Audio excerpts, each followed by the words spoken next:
Right. Good. Fine. First off, I'm just gonna say Rakatay Yahweh. Rakatay Yahweh. Rakatay Yahweh. Rakatay Yahweh. Rakatay Yahweh. Rakatay Yahweh. Rakatay Yahweh. Rakatay Yahweh. First off, just want to say call halal Yahweh.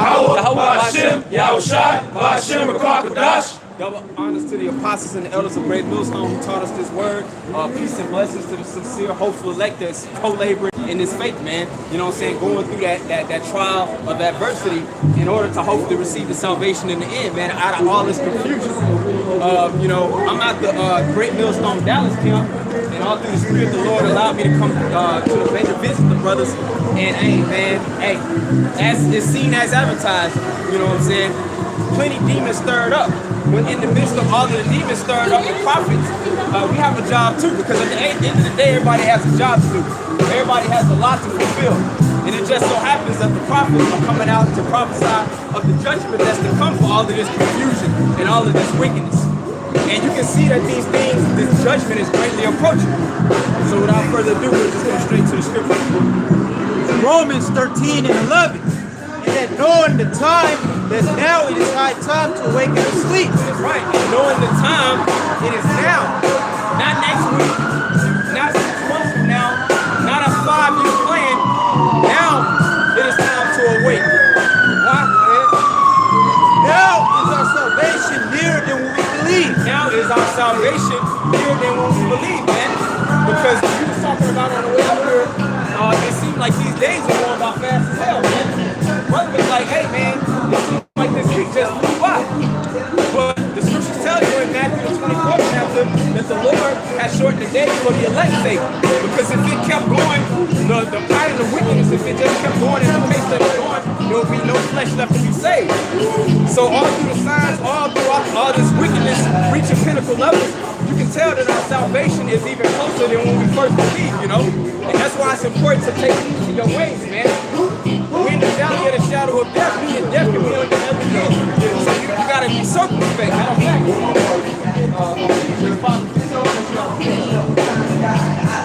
just hold it, just hold that. And if you think that was too much, hold that too. I want to get this real quick, just to back up, which you just read in Romans the 13th chapter. Ephesians 5:15. Yep.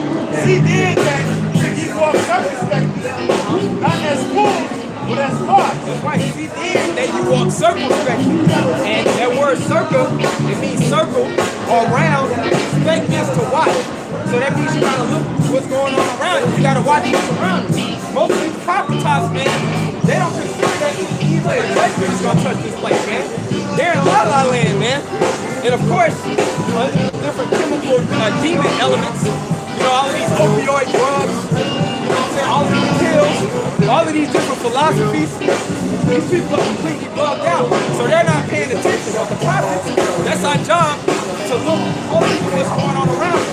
Not being foolish, but being wise, right? And the scripture says that the fear of the Lord, that's the beginning of wisdom.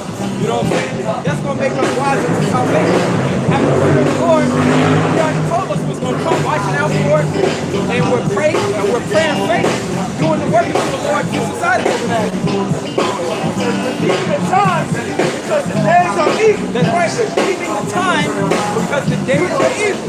And how do you redeem the time? You got to watch what's going on around you. The prophets.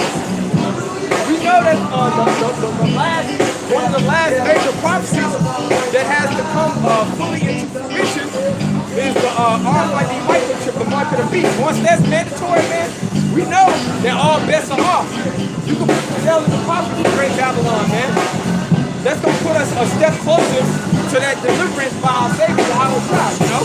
So we redeeming the time. Go ahead. Habakkuk chapter 2, verses 1. I was standing by my watch, and was set me upon the tower, and will watch to see, and he will say unto me, and when I shall answer not That's right, and what's another word for the prophet? The watchers. The watchers. You know what I'm saying? The seers. So the prophet's job is to watch everything all through the inspiration of the Most High. So no blood won't be on our hand, man. You know what I'm saying? And to also serve the elect get an understanding of his word, repent, come into the faith so we can be filled up. You know, all of these things come hand in hand through the will of the Most High. And the Lord answered me and said, write the vision and make it plain for our neighbors. And he that none that readeth that, for the vision is yet for the appointed time, that the end shall speak that lot. That's right. It says, for the vision is yet for an appointed time, but at the end it shall speak in that lot. And all these prophecies, man, popping off like popcorn, man. It shows that we're in the latter days, man. We're in the last decade on the outside, breaking out the clouds with the holy host, man, of angels, man. We got to go to this place, man. You know? And though it tarries, wait for it, because it will surely come and will not tarry. Right, and though it tarries, we know in the grand scheme of things, it's really not tarrying. That's why the scripture says in 2 Peter the 3rd chapter that the Lord, He's long suffering. And the Lord is not dealing with time the way that we deal with time. It also says in 2 Peter, a day to the Lord is like 1,000 years to us, and 1,000 years a day. So even though it's not seeming like, hey, you know what I'm saying, it's chariots, things are happening, man. You got spiritual eyes, like what's going on, man. Things is happening every day through the spirit. All types of wicked legislation get passed. You know, the devil, he's never at rest, man. He's always on his grind. You know, biological warfare. You know, he's loving terrorists, creating biological weapons to destroy really these people, man. Over there, bombing all those damn Arabs to hell, man. Setting up this new world order as we know it with that chip. That being the final, the icing on the cake. So things are happening to the spirit, man. Wars, rumors, wars. If you're spiritual, man, you can see that much more closer day to day. Go ahead,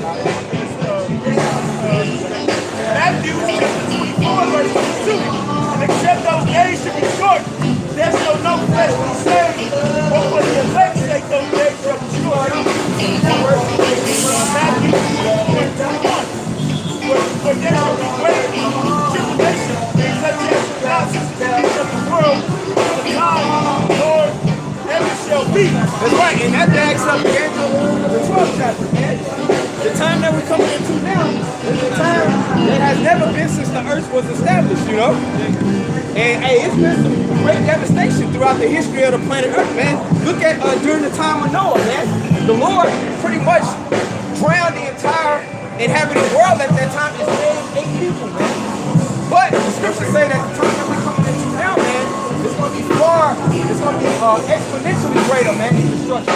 Go ahead. And except those days should be short, there shall no flesh be saved, but for the elect's sake, those days shall be short. But for the elect's sake, those days should be shortened. You know what I'm saying? Because the rulership, man, the so-called white man, the nation of Israel, according to the Bible, man, their ways are as death. Meaning they pollute the air, they pollute the water, they pollute the minds of the people, man. Like it tells you in Isaiah 24, matter of fact, get that real quick. Isaiah 24, I think it's around 5. You know? Like meaning like if we went on in the pattern that we're going on right now, man, everyone would just die off. Basically promoting homosexuality. That's confusion in the sight of the Most High. When really the whole mode of operation for a man and a woman getting together is to be fruitful and multiply, man. You know, this is a whole degenerate state of being, man. You know, that's why the Lord is just going to basically have to burn Great Babylon and just reestablish everything in the kingdom. You know, go ahead, Isaiah 24:4. Yep. The earth mourneth and fadeth away. Yep. The world languisheth and fadeth away. The haughty people of the earth do languish. That's right, the haughty people of the earth, they languish, man. Because you got a lot of haughty ass people in America, man. You know, proud to be an American. When the inception of this place, it was established upon rape, robbery, and murder, right? Of the Lord's people. But you want to be proud about that? And furthermore, you know what I'm saying, the rulership that's in power, man, they promote a way of death and corruption, man. They don't promote life in this place. Go ahead. The earth also is defiled under the inhabitants thereof. That's right, the earth also is defiled under the inhabitants thereof, man. And it tells you in Ecclesiastes, the 10th chapter, that an unwise ruler destroyed the people. It tells you in Proverbs 29:2, when the wicked are in authority, the people mourn. But when righteous and set back in authority, the people are going to rejoice. So we're coming into a transfer of power. You know, we're coming into a transfer of power, and we know that this transfer of power is drawing closer and closer each day as we see these prophecies unfold. Because they have transgressed the laws, changed the ordinance, broken the everlasting covenant. Therefore hath the curse devoured the earth. That's right. Therefore has the curse devoured the earth, man. And just like during the time where ancient Egypt was about to be destroyed, the Lord was sending those plagues on Egypt. America is spiritually Egypt, according to Revelation, what, the 11th chapter. This is spiritually Sodom and Egypt. Well, also our Lord was crucified, just like ancient Egypt was going through those plagues. The spiritual Egypt, America, hey, some places about to be plagued, man. Famine, pestilence, uprisings, fit, martial law. These are all the beginnings of sorrow, like it tells you in St. Matthew, the 24th chapter, like we just read, man. But because of all of this pollution and wickedness, man, these things are going to happen in order for the Lord to be justified in destroying this place so we can start over in righteousness. Go ahead. They dwell therein are desolate. Therefore the inhabitants of the earth are burned, and few men left. Therefore, the inhabitants of the earth are burned and few men left. So just like in the time of Noah, man, the Lord is going to destroy the masses of the earth, and it's going to go to save a remnant. There's only going to be an election that's reserved to be saved out of all of this destruction that's to come. So that's why we're so compelled in the spirit to tell our people, man, to come out of the ways of great Babylon, man. Quit being a demon, man, an adultery. You know what I'm saying? Quit being a murderer, a liar, a robber, or whatever the case is, man. Quit eating these abominable foods, man. Come back to the ways of the Heavenly Father, repent. Because the kingdom of heaven is at hand, and the way to the seed is death. Let's sit on that. Sirach, chapter 10, verse 7. Pride is hateful before the Most High, and by both of them. Because of unrighteous dealings, injuries, and riches got by deceit, the kingdom is translated from one people to another. That's right. So the scripture says that pride is hateful before the Most High and man. And in Proverbs, it tells you that pride goes before destruction. And we are under the rulership of the most proud nation of people in the history of the earth, man. The Edomites, the so-called white people, man. You red demons, man. That leopard ass dog stinking like hair on the top of your head, man. You got the nerve to be proud. You know, but pride, that's hateful before the Most High, man. And because of all that pride, and because of the injury, and the riches got by the sea, the kingdom is going to be transferred from one people to another. Get 2nd Ezra 6, is it like 7? Right, 8. Because the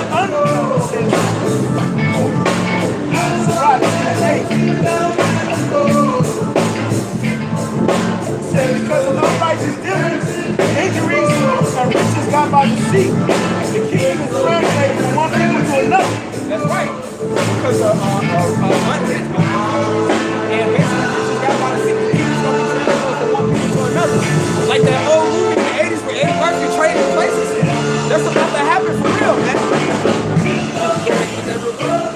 2nd Ezra 6 and 7. Then answered I and said, what shall be the part and asunder of the time? Or when shall be the end of the verse and the beginning of it that follows? So Ezra, man, he was inquiring with the angel. He wanted to know. And that's how brothers feel in the spirit, man. We catch all this hell. We see wickedness and pride rule over what's righteous. And we're like, damn, like, when is it going to be a change, man? Like, what's that Sam Cooke? That change that's going to come?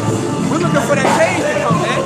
So we plead day in and day out to the Lord, like, when you gonna bring this man down, man? When you gonna bring our enemy down? When you gonna set us back up in power? And that's the same spirit that Ezra was in, man.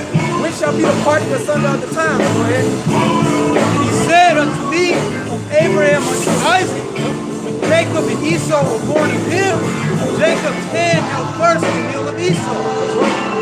Esau is the end of the world, Jacob is the beginning of the world. And that was set up through the spirit like that. That Esau, he would be set up to rule for a certain amount of time. He would rule when wickedness completely destroy the earth.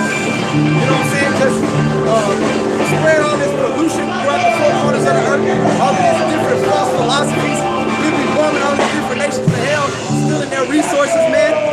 But then after that wicked rulership, then Jacob, the people of the Most High, Israel, Yasharallah, Prince of the Power, they will come up after to be established in power forever, man. That's called the Kingdom of Heaven, which contrary to popular belief, like it tells you in Matthew 6, the Kingdom of Heaven is going to play out on earth, man. And you other nations that's outside of the nation of Israel, you're going to be captives. You're going to be slaves in the Kingdom of Heaven, man. So get ready for it, man. Slaves, bed wenches, concubines. That's all my eyes see. Y'all tell me different, man. Let's sit on that. We roll in the spirit. I'm on autopilot. Daniel 2:20. Daniel answered and said, blessed be the name of our power forever and ever, for wisdom and might are his. That's right. Blessed be the name of our power forever and ever, man. And we know that the name of the Lord, Yahweh B'Shem Yahushua, that's a strong tower. Now, what do you run into a strong tower for? What? For refuge, for safety. So, hopefully, if we call on the name of the Lord in the right spirit through faith, man, He's going to put that hedge of protection around us, man. You know? And also, we got the wisdom, man. The fear of the Lord, that's the beginning of wisdom. And also the understanding of the will and instruction of the Heavenly Father via this Bible. You know? Go ahead. And he changeth the times and the seasons. He removeth kings and setteth up kings. He giveth wisdom unto the wise and knowledge to them that know, to them that none understand. That's right. So the Most High, He's playing both sides of the spectrum, man. Matter of fact, it's Proverbs 16. You know what I'm saying? The Most High does everything for His will, man. You wouldn't know what righteousness is if you didn't have a spirit of wickedness.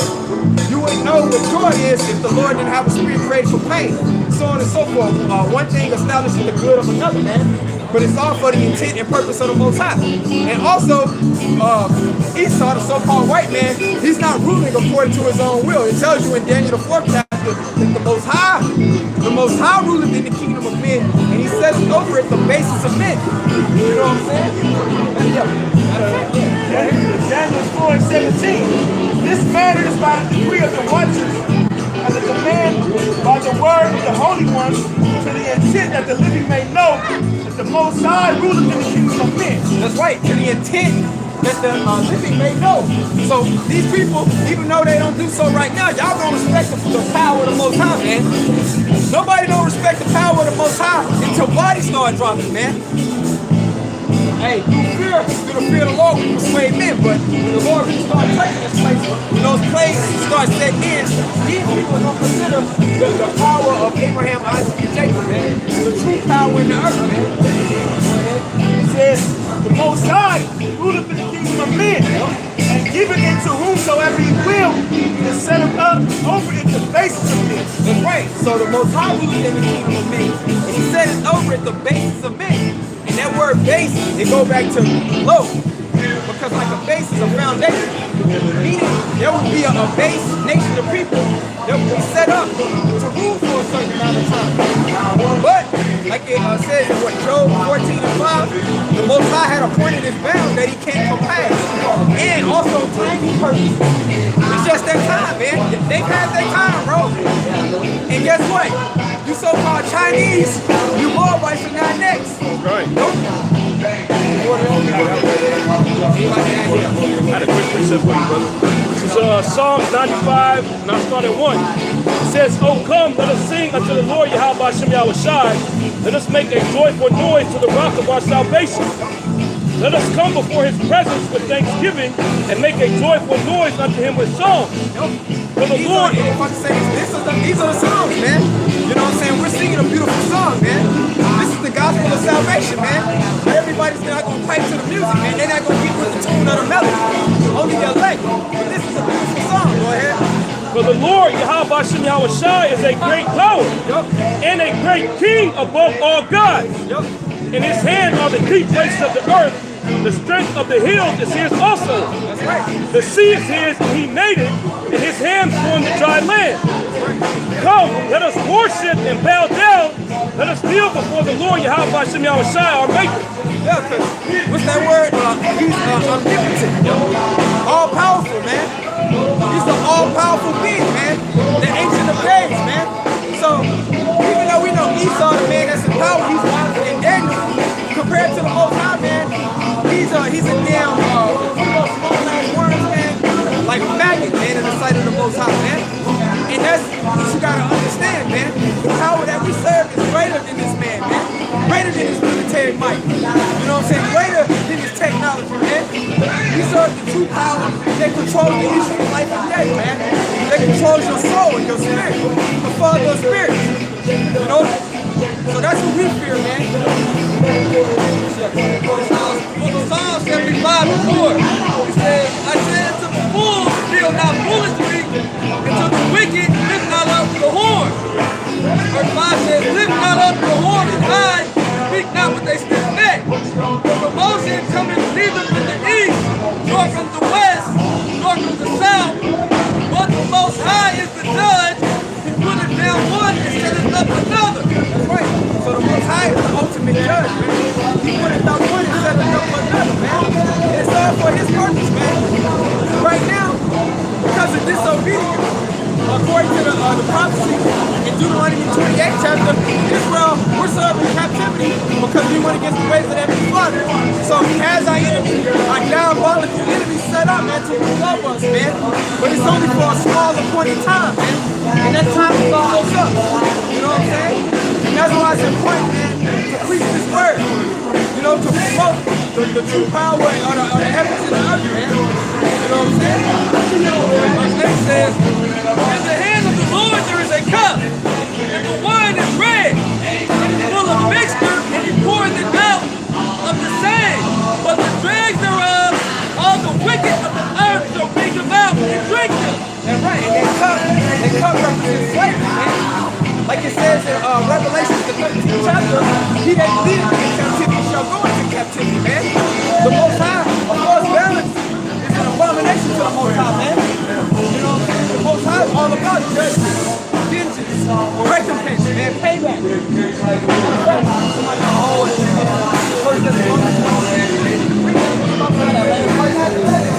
Second Psalm 75 and verse 8 says, for the hand of Yahweh there is a cup, and the wine is red. It is full of mixture, and he poureth out of the same. But the dregs thereof, all the wicked of the earth, shall wring them out and drink them. So not only is Esau gonna take a bit of captivity for what he did to us, man, he's gonna get the dregs of that slavery, man. He's gonna get a very harshest slavery ever known to man. The scripture says in Revelation 18, double unto them.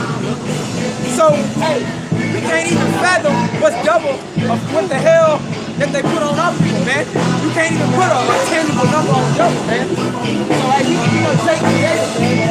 You gonna be putting all my hell on these Edomites that you coming, man. They only gonna get 1 day of rest, and that's just the bottom. And as soon as the Sabbath is over, man, we can be right there waiting, man. To sink our claws and get up fast, man. You know? So you gonna get the dregs of that cup, you know? It's only rightfully so, man. If you're a J and you don't think that's the case, man, really at this point, man, you probably should be moved out the plane, man. You should probably be called back to the field on a one-way flight. 2 Thessalonians 1 and 6. Seeing it is a righteous thing with the Most High to recompense tribulation to them that trust. That's right. So in the sight of the Most High, that's a righteous thing, man, to recompense. Recompense means to pay back. Pay back. Hey, that's righteous in the sight of the Lord. To pay back them that trouble us, man. That put out his hell in captivity on the contract, man. You know what I'm saying? We want the Most High, man. You know? So I don't feel sorry for no Edomites that say, you know, I got a lot of so-called black or so-called Mexican, so-called Native American friends. It's so what, man? The scripture says, Job 3:10, the children shall see the people more. So just because you take $5 at a gas station, man, that's not going to pay back the time that the forefathers left, man. Lamentation 4:1. Rejoice and be glad, O daughter of Edom, and dwell in the land of us. The cup also shall pass through unto thee. Thou shalt be drunken and make thyself glad.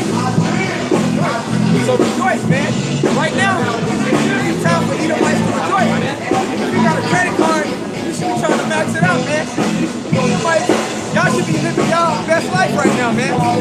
You know? In your pride,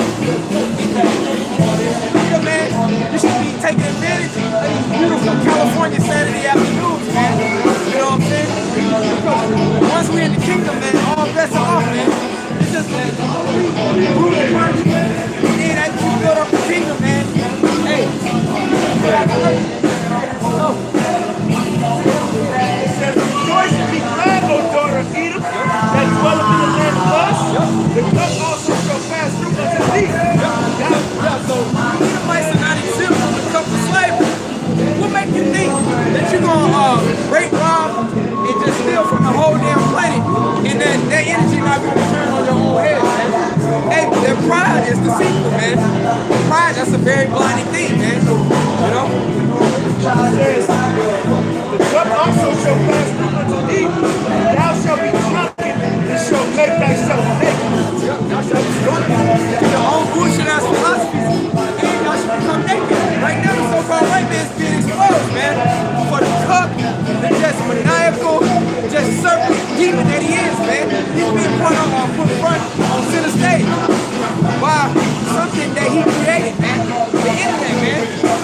It's been a tool that's being used to expose them, you know? The punishment of thy iniquities will come, O daughter of Zion, and he will no more cast thee away into captivity. He will visit thine iniquities, O daughter of Edom. That's right, but the punishment of Zion is nearly accomplished, man. So all that hell that we've been catching, man, that shit's almost up, man. That's why the scriptures talk about in Revelation 13:9. Here's the patience and the faith of the saints, man. You gotta patiently wait on the Lord, man. You know, we know it's only a few more prophecies that have to come past before the Most High set things right side up. You know what I'm saying? Say, he will visit thine iniquity, O daughter of Edom. He will discover thy sin. Yep. So he's gonna visit our enemies, man. And Esau's sin is discovered day for day. You know what I'm saying? All that wickedness that they thought that they was doing in the dark end, the Most High is bringing everything to the light. And mainly because of His word. The vibration of His word being pumped out throughout the four corners of the earth, man. This is exposing to our people who these devils truly is, man. Who our enemy is, because you do have an enemy for you. The scripture says never trust our enemy. Jeremiah 49:12. It says, for thus saith the Lord, behold, they whose judgment was not to drink of the cup have assuredly drunken. And art thou he that shall altogether go unpunished? Thou shalt not go unpunished, but thou shalt surely drink of it. That's right, because the prophecies of the Most High, the word of the Most High doesn't return void. So if the Most High said he that leads you into captivity, you better bet your bottom dollar that that's gonna happen, man.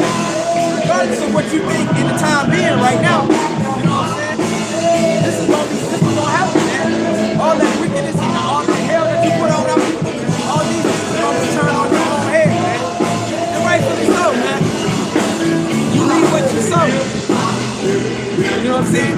What's that in? The second Galatians 6 and 7. Yeah, go ahead and give it.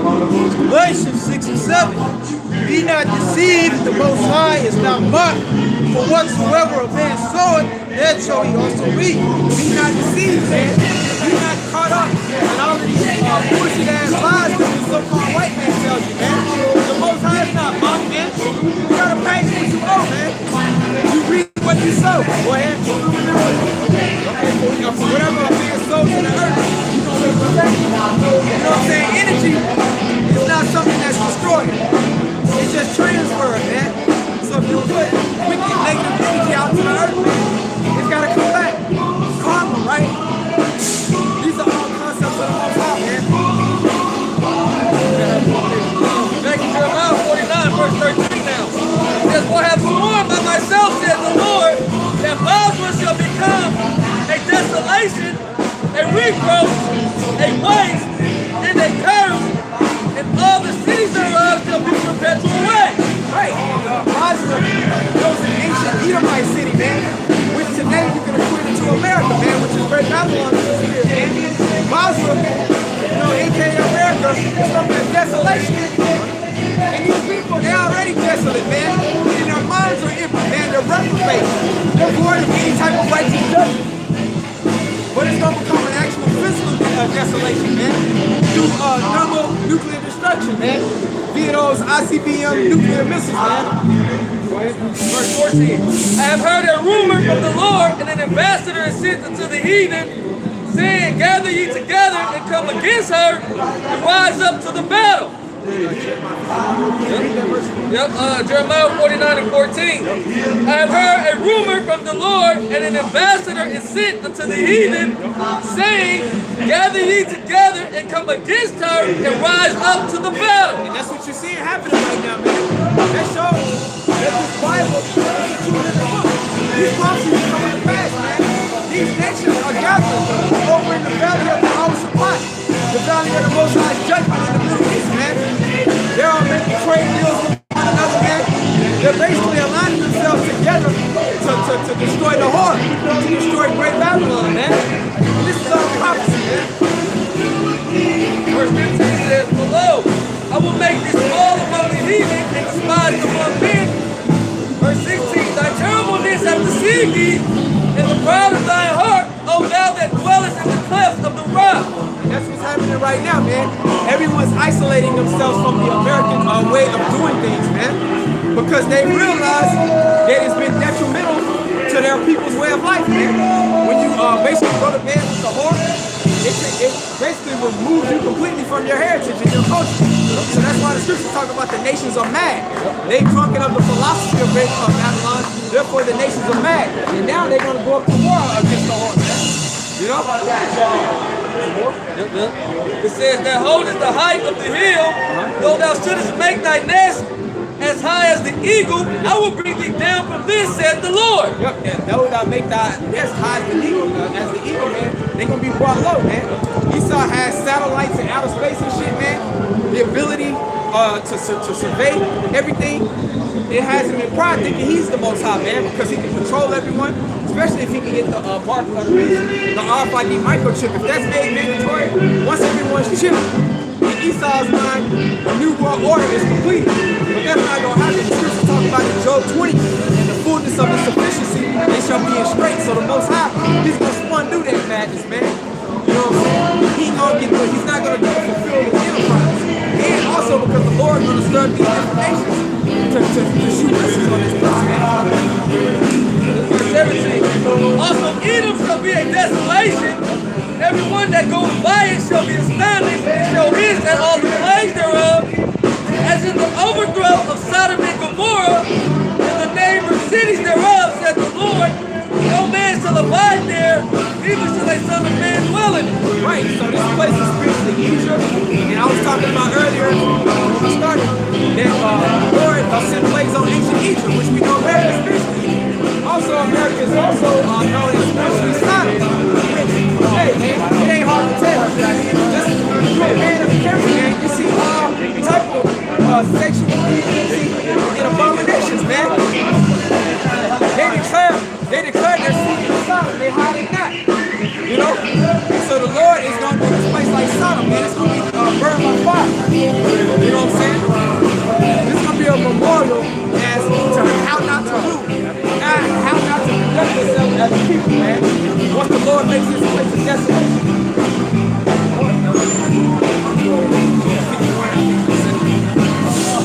Jeremiah 51:6. Flee out of the midst of Babylon and deliver every man his soul. Be not cut off in affliction. For this is the time of the Lord's vengeance. Jeremiah 51:7. Babylon have been a golden cup in the Lord's hand. They lay on the earth drunk. Right, so Babylon, Babylon, it means the land of confusion, man. What's that great land of confusion, man? America, right? Everything is spiritual, man. We know that ancient Babylon, that was destroyed. But if you're in the spirit, it's clear to you to be seeing, man, if you're spiritual, that America is modern day Babylon, man. So Babylon, what it says? Jeremiah 51:7. Behold, Babylon has been a golden cup in the Lord's hand. They made all the earth drunken. So Babylon has been a golden cup in all in the Lord's hand, man. All of these different nations, man, they come over to America with the mindset to get rich, man. To stack up that bag, right? To prosper, to come over to the golden paved streets of America, man. To live out the American dream, right? Which really is a nightmare, man. Go ahead. Nations have drunken of the wine, therefore the nations are mad. Right. It says the nations have drunken of the wine of America. Great Babylon. And wine represents all of these doctrines, all of these different wicked false philosophies, man. You know what I'm saying? So the nations have took on these doctrines, man. You know what I'm saying? The nations have took on GMOs, man. The nations have took on homosexuality, setting up women to be rulers over men. Now the nations are mad because they see that that's not the way to do things, man, and have a prosperous society. Therefore, the nations are mad. Babylon is suddenly fallen and destroyed. How for her to take bomb for her base? That's right. Babylon is suddenly. Babylon is suddenly. That's why the scripture says the day of the Lord comes as a thief in the night. So even though we know that the time for the destruction is close, we don't know the exact time. We know the apocalypse is close, but it's just gonna come in suddenly, man. Babylon's gonna be suddenly destroyed, man. You know what I'm saying? If so, take bomb. Jeremiah 51:8. Babylon is suddenly fallen and destroyed. How for her to take bomb for her base?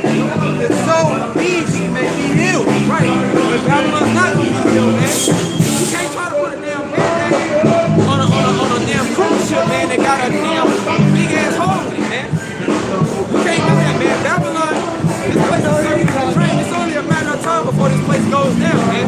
Economically, the infrastructure's all torn down, and ultimately, by those nuclear missiles, man.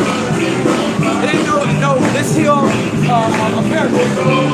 It ain't to be scripture says no hand joined in hand. The wicked shall not go unpunished. So it ain't gonna be no big ass coalition to rebuild America, man. Sometimes not get that program, man. You know? Would have healed Babylon, we would have healed Babylon, but she is not healed. So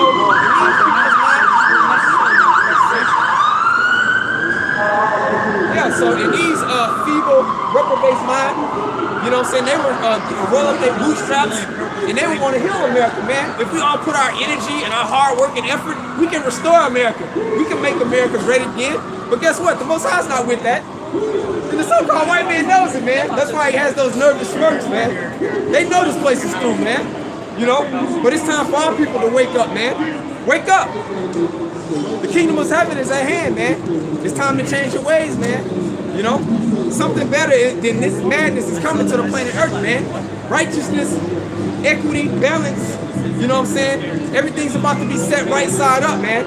This madness ain't gonna continue too long, man. You know? I just had to put that out there while it got quiet. Read that again. Jeremiah 51:9. Yup. We would have healed Babylon, but she is not healed. So guess what, man? America ain't gonna be healed, man. It ain't nothing that you can do. Just like ancient Rome, man. Once them plagues just started hitting Rome, man, it was just one after another. Like even today, man, that's how you know America is also the second Roman Empire, man. You got the military spread out there. The currency is being devalued. It's not backed by anything of substance. You know what I'm saying? You got the infrastructure breaking down. You know what I'm saying? We're living in decadence. You know, morality is at an all-time decline. Morals, people don't respect each other. It's just cutthroat out here, man. Hey, this place it's a big ass sinking ship, man. America, hey, is spiritually the Titanic, man. You know, like in the Titanic, when that movie, they was playing music, man, living in murder as the ship was sinking, man. Doesn't that remind you of some people? It says we would have healed Babylon, but it's not going to be healed, man. You know, this is all through the time frame of the Most High, man. You know, we know day for day that it's close. 2nd Ezra 16:37. Behold, the plagues draw nigh and are not slack. As when a woman with child in the 9th month begin to bring forth her son, and ensue of this hour of her birth. Great pains to pass the womb. Yeah, so when a woman, she's about to give birth to that baby, man, those birth pains come instantly abruptly. she really can't prepare her mind and spirit for those birth pains. When it come, it come. You know what I'm saying? So America, this destruction, man, it's just gonna come out of nowhere. You know what I'm saying? Right now, we're going through like those contractions. When you hear certain rumors of war, you might have those damn Palestinians over there in the Gaza Strip. They may send some a rocket, a grenade launcher over into the gunner rats land, and vice versa. You might see certain earthquakes and certain calamities within the earth. Those are all contractions. But in the instant, man, just like a woman giving birth to a seed, it's gonna come instantly, man. Which pains before it's like not a moment. That's right, so pain, it's like not a moment, man. Meaning all those plagues, all this pestilence, disease, you know what I'm saying? Hey, like when that movie The Purge, man, they gonna have these Interpol, some international troops, man, really just wreaking havoc on these American citizens, man. Hey, wait. You know, Russian troops, man, big ass boots, putting it to your throat, man. You know, in the middle of the Lord, we're all about these things happening. Even though we're great Babylon brothers, we gonna catch him. But hey, that brings us closer to the kingdom of heaven, man. Established. That brings us closer to salvation, man. So we want the Most High's prophecies to manifest in the earth, man. Even so shall not the plagues be slapped upon the earth, and the world shall mourn, and sorrow shall come upon it on every side. That's right, and the world shall mourn, man. Like even though these people that they got these stupid ass smiles and smirks, everything's a goddamn joke right now. Hey man, but like that big nigga Biggie said, it's gonna be a lot of slow singing and flower bringing, man. You know what I'm saying? As the kingdom of heaven is being established, as America is being just pelted down by these plagues and this destruction, man. It's just gonna be utter madness and chaos on every end, man. You know, this place is gonna be brought to a just complete state of mourning, man. When all of these different businesses, these restaurants gonna be boarded up, man. You know? It says, even so shall not the plagues be slapped upon the earth, and the world shall mourn, and sorrow shall come upon it on every side. Right, so it's gonna be like a big ass avalanche, man. What's the most high? It starts to set the plagues, man. It's gonna be one thing after another, man. Matter of fact, Amos 5 and 15, I think. It might be down like 18. He says it's gonna be a state. It says, "O my people, hear my words, make you ready to the battle, and those evils be even as furious upon the earth." And that's the middle of the Lord. And Scripture says in Hebrews, here we have no continuous city, but we see one to come. Like Micah says, arise ye and depart, for this is not your rest. So, brothers, you know, we got daily lives, we got to get our daily bread, but our mindset is on the kingdom of heaven, man. The Scripture says in Colossians 3, set your affections on things above and not the things below. So we want all of this turmoil to happen, man. So we can be closer to your mountain, man. We're trying to get the hell up out of here. We're just but the point that I want to land back on is when the Lord really starts to plague this place, non-stop, one after another, man. It ain't gonna be able to pause with other plagues. Let's just cool out for a little, you know, now. It's gonna be one thing after another, man. You know? It's gonna be a shitstorm of plagues, man. Just like the Lord did ancient Egypt.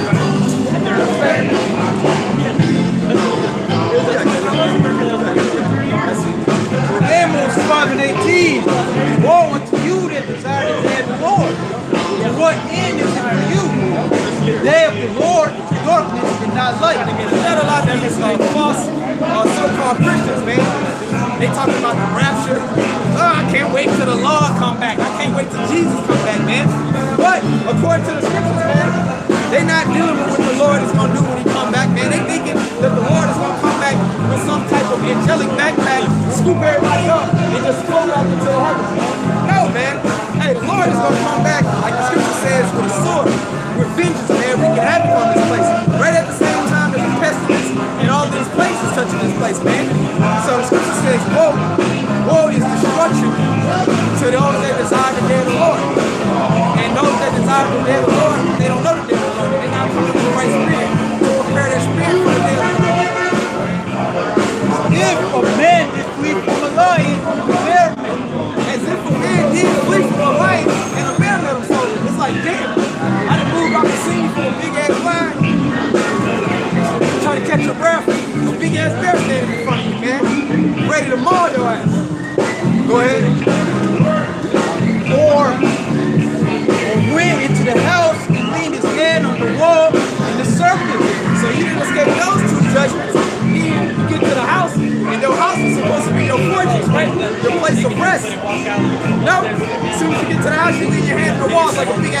just come out of nowhere. Big ass venomous serpent at that, you know what I'm saying? So the point being made is death gonna be on every end, man. There ain't gonna be no way to escape death. You know what I'm saying? And furthermore, like it says in the Psalm 3rd chapter, right now we're in the valley of the shadow of death. And a valley is a low end, man. Meaning death can be on your every end, man. You know? On your every end, that's why the middle of the Lord, we try to walk wisely, man. On eggshells, man. For one, we hope the Most High gonna be with us and have mercy. But, you know, and the scripture also says that it's a fearful thing to fall to the hand of the living power, man.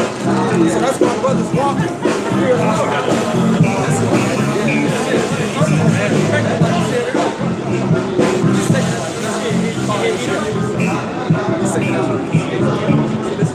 Second Ezra 8:50.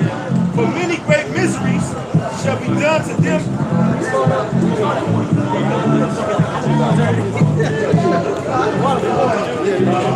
Second Ezra 8:1. And he answered me, saying, the Most High have made this world for many, but the world to come for few. Right, so that's plain. Like I referenced earlier, man, during the days of Noah, man.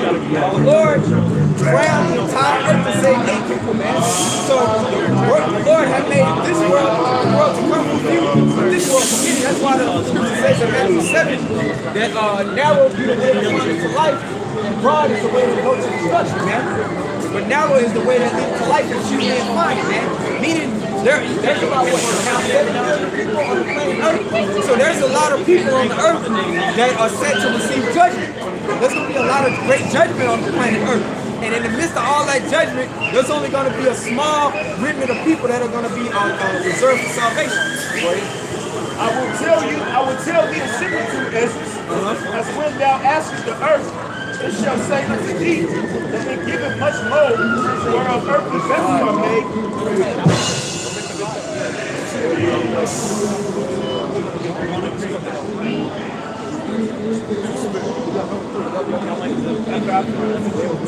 It says, I will tell thee a similitude, as when thou askest the earth, it shall say unto thee, and it giveth much mold thereof earthly vessels are made, but little dust that gold cometh up.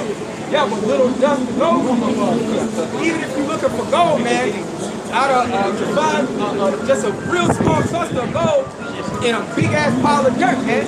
You know, me and the people of this world, man, they're filthy, man. But within all of this filth and all of that dirt, the Lord has a small, precious clump of gold, man. That's why the scriptures also liken the elect as a fine gold. And gold is made more pure when it's tried through fire. That's why we're going through the fire, through our trials of faith, man. The fire of affliction, man. That's why brothers go through hell. That's why we get tested. The Lord is testing our character to see if we're being worthy to receive salvation, right? You know? Even so is the course of this present world. Even so as the course of this present world, man. So there's there's gonna be a great massacre, pretty much. And if you break that word massacre down, it just means mass, meaning many, man. Or massacre comes from mass, meaning it's going to be a killing in great abundance, man. The scripture says in Isaiah 66, the slain of the Lord shall be many, and he shall plead with all flesh. You know, but in the midst of that great, what is it called, coming, the Lord is going to reserve, you know, a few good men, so to speak. There be many created, but few shall be saved. That's right. There be many created, but few shall be saved, man. So, hey, knowing that, man, you should want to walk circumspectly like we read earlier, man. There be many created, but few shall be saved. You know? You want to walk the right way, man. That's why the scripture says that the righteous shall scarcely be saved. It's going to be in scarcity, man. You know?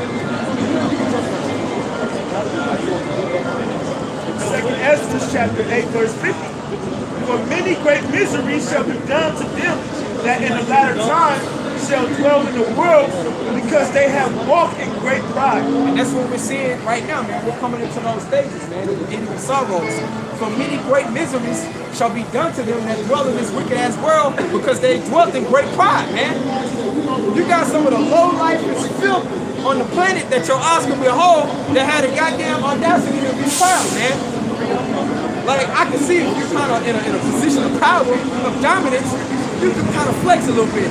So I see why the elites, you know, it's within reason to see why they're proud. But you low-life, peon, average Joe six-pack Americans, you have no fucking business being proud. And especially you niggas, man. You so-called Negroes, Latinos, and Native Americans, you Israelites, you have no nerve being proud, man. You're in a very low state, man. Sick as hell, ignorant, ugly, destitute. I got a precept real quick. Go ahead, brother. This is Sirach 25 and 2. 3 sorts of men my soul hateth, and I am greatly offended at their light. A poor man that is proud, a rich man that is a liar, and an old adulterer that doteth. I'll read it again. This is Sirach 25 and 2. 3 sorts of men my soul hated, and I am greatly offended at their light. A poor man that is proud. A poor man that is proud. So he said a few things that I hated, and it greatly offends his life. So I just don't be a poor ass nigga, a bummy scumbag that's in need, and had the nerve to be proud. You should be humble. Humble means to come to a lower state. So if you're in a lower state, how the hell you gonna be proud? That's hateful. Go ahead. It says a rich man that is a liar. A rich man that's a liar. So if you're a rich man, if you're rich in substance, man, if you have dominance, if you're in an authoritative position, man, you should feel in balance. You should feel in equity. You should feel uprightly, man. Like King Solomon. You know what I'm saying? You should be putting hell on people. Putting usury on people, man. You know what I'm saying? Giving people liberty to destroy themselves, man. Go ahead. But just like to say this, man, the elite, they're controlling this place, man. They got the money to fix things overnight, man. To clean the water, to clean the quality of the air, to put good food out, to make it to where you don't see all these scumbags walking around the earth, man. It says, and an old adulterer that doteth. An old ass adulterer that doted, man. You an old ass nigga, sit your ass down, man. Old men should be wise, man. The scripture said old men that are gray hairs are not always wise. Who's paraphrasing, man? But if you're an old man in the spirit, you should be great in wisdom. And do that experience, you be teaching, man. Not being an adulterous nigga, man. Being a bad example for the younger generation, man. And a lot of I so-called OGs, man, y'all niggas left us for dead.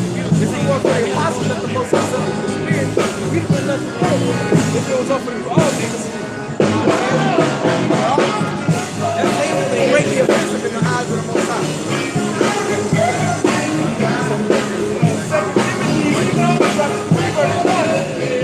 This will also say in the last days, perilous times shall come, for men shall be lovers of their own selves, covetousness, boasters, proud, blasphemers, disobedient to parents, unthankful, unholy, without natural affections, truth breakers, false accusers, despising those that are good. So pretty much, man, it's just a bunch of this right rebellion to the most high. Rebellion to righteousness, which that makes you an adversary to the most high. It's for your time for Satan. So this world is controlled by Satan. And for these people, man, they're coming in the spirit of Satan. They're up there following the devil. These people don't have a mindset to know that Heavenly Father, man. Rebellion is nothing different. And that shows that we're in the last days, man. We're the current. Because of all these misdeeds, man. Perilous times are coming. As traitors, heady, high-minded, lovers of pleasure more than lovers of the Most High. Right, lovers of pleasure more than lovers of the Most High, man. Because the flesh is wicked, man. The flesh is programmed to want to just enjoy fulfillment. That's why Paul said in Romans, the 2nd chapter, he says there was a war between the spirit and the flesh. He said that the spirit is willing and the flesh is weak. But furthermore, these people, they don't have a spirit anyway, so they just get into every lust or temptation that they feel in the flesh, man. Matter of fact, Romans the 1st chapter. Having a form of godliness, but denying the power thereof is such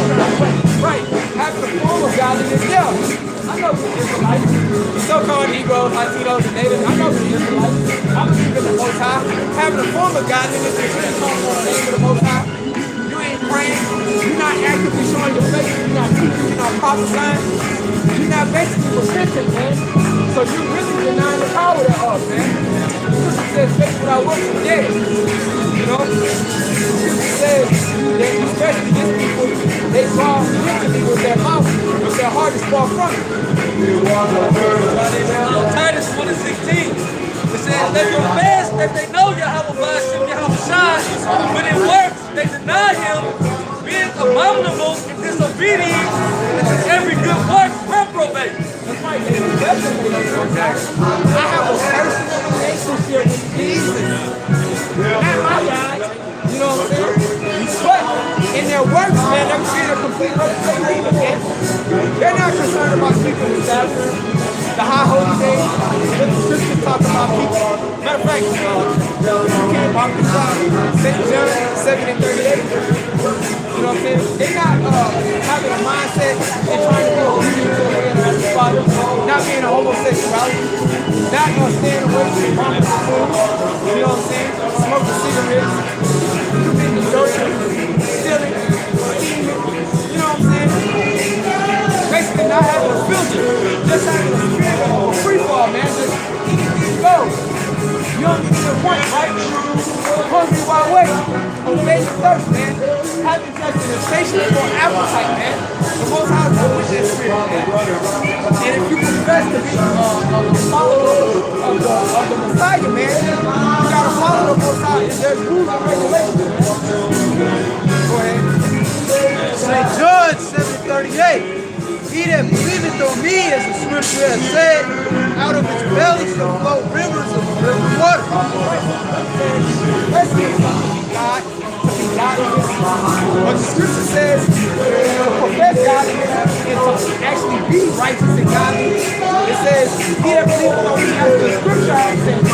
So you gotta believe on the Most High and the Son, as the scripture has said. It tells you in Jeremiah 17:9, that the heart is deceitful above all things and desperately wicked. So you can't go according to your own vain imagination, what I feel in my mind. You know what I'm saying? Your personal opinion. You know what I'm saying? Everything is concerning righteousness is based on, as the scripture has said, no other way around it. Proverbs 14:12. There is a way that seemeth righteousness to man, but the end thereof are the ways of death. That's right. So there's a way that seems right to a man. And that's the common way, man. That's the way of death. That's that broad way that's going to get to destruction, man. That most of these people are caught up on, man. There's a way that seems right to a man.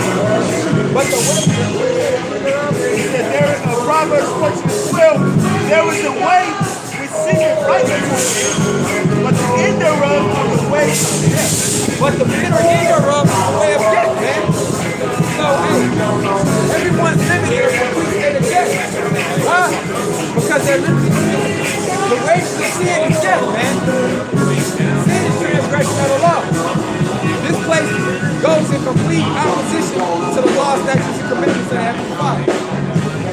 It tells you, the Most High says, you're not supposed to sleep with another man. You're not supposed to sleep with another woman if you're a female.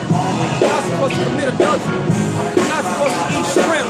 You're not supposed to eat pork. You're supposed to observe the land Sabbath. You're not supposed to use your own people, man. These are just examples. If these things are carried out in the earth will be in abundance, man. But because of rebellion against the Most High, we're coming to a state of complete death. Second Ezra chapter 7. And he said, "As you eat up that earth, and hear the words that I have tell you, and I said, speak on my mouth." Then said he unto me, "The sea is set in a wide place, that it might be deep and great. And beautiful days, and everywhere, thereof like a river. Who then will go into the seats of the cloud, and to rule it? If he will not in the terror, how will he come and destroy?" He said,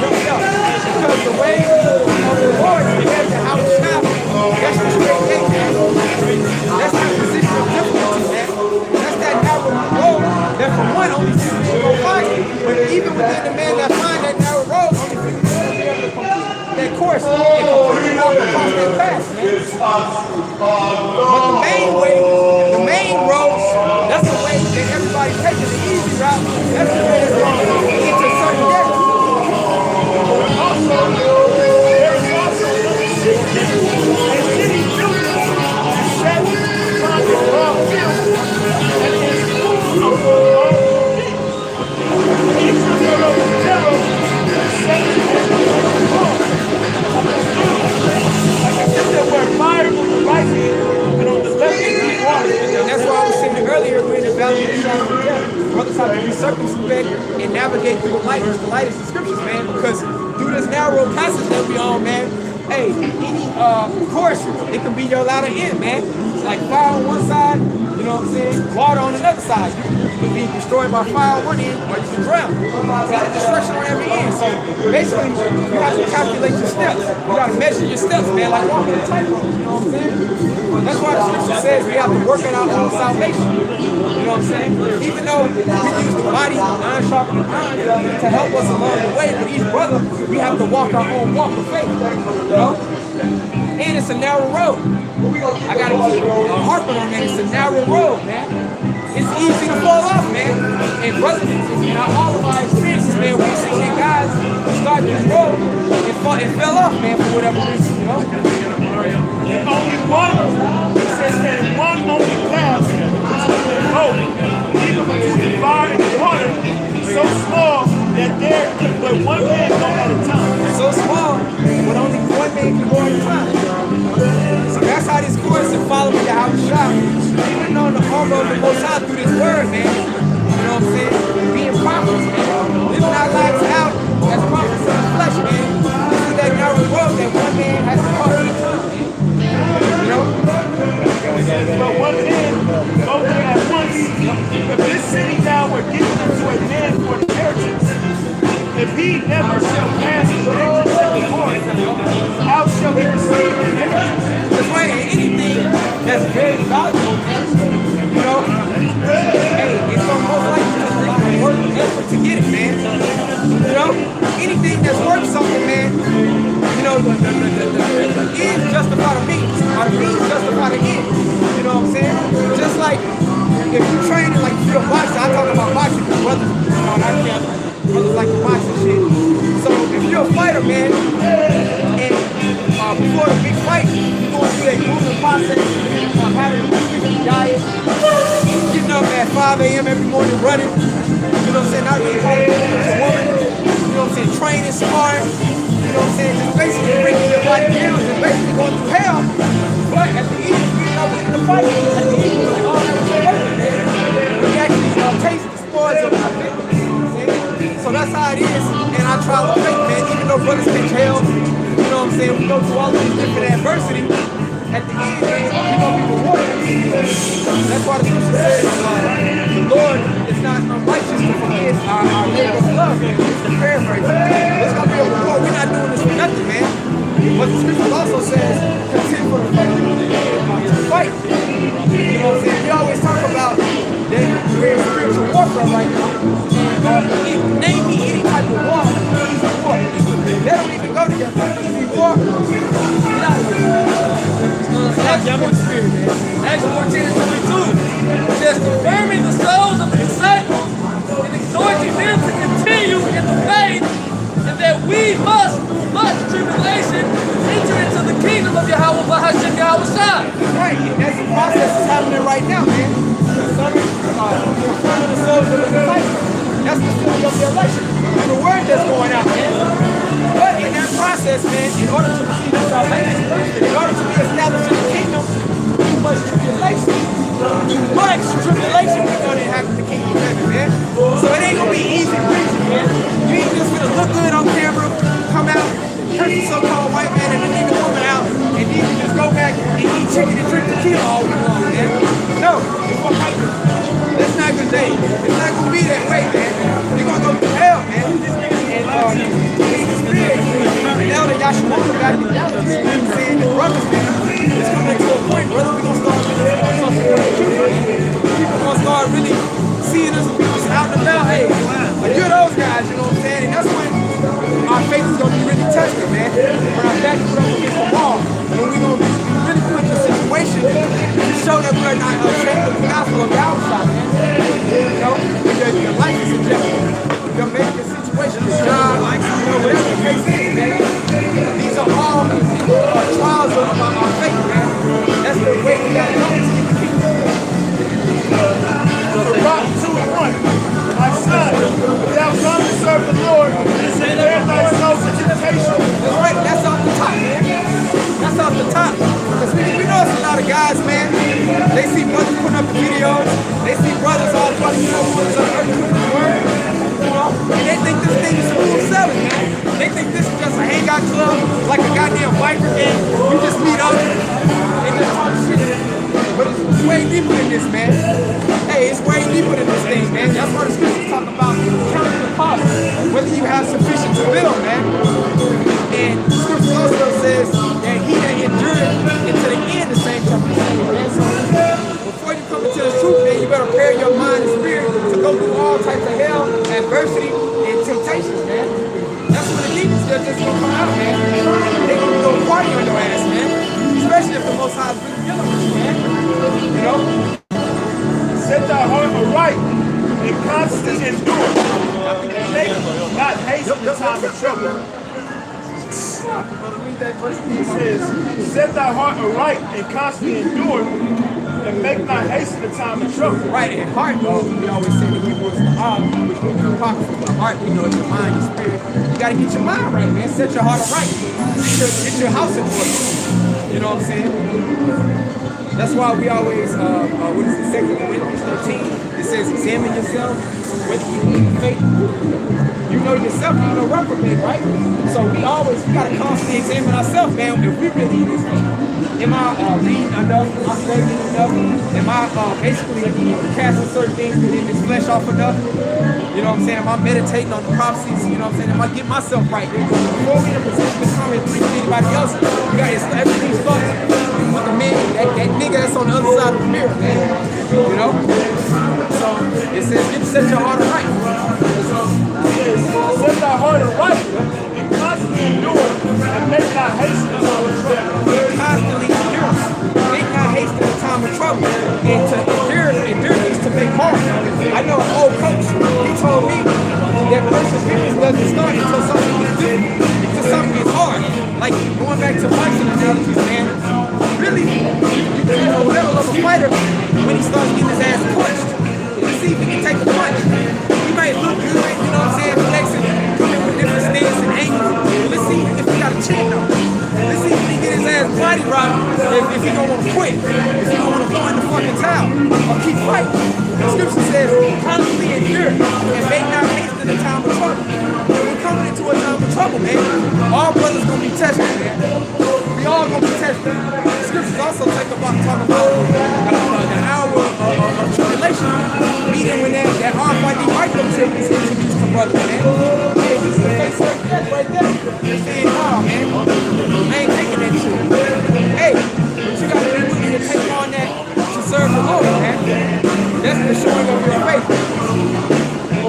Leave unto him and depart not away, and thou mayest be increased in thy life. That's why we lead unto the Most High. And the way that we lead unto the Most High is the word. Through the prophecies, man. We know the whole arm of the Most High. That in the last time, that in these last days, when all of this tribulation is happening, man, we hoping that the Most High is going to have that edge of protection around us, man. Even though it might seem hard, you're like, damn. You know, always be like, damn, like, that almost they make it like the spirit, like every week, Lord, if you set up the faith, you're going to make it the whole ride through. It ain't going to be an easy ride. It's going to be that ride with Alonzo from training.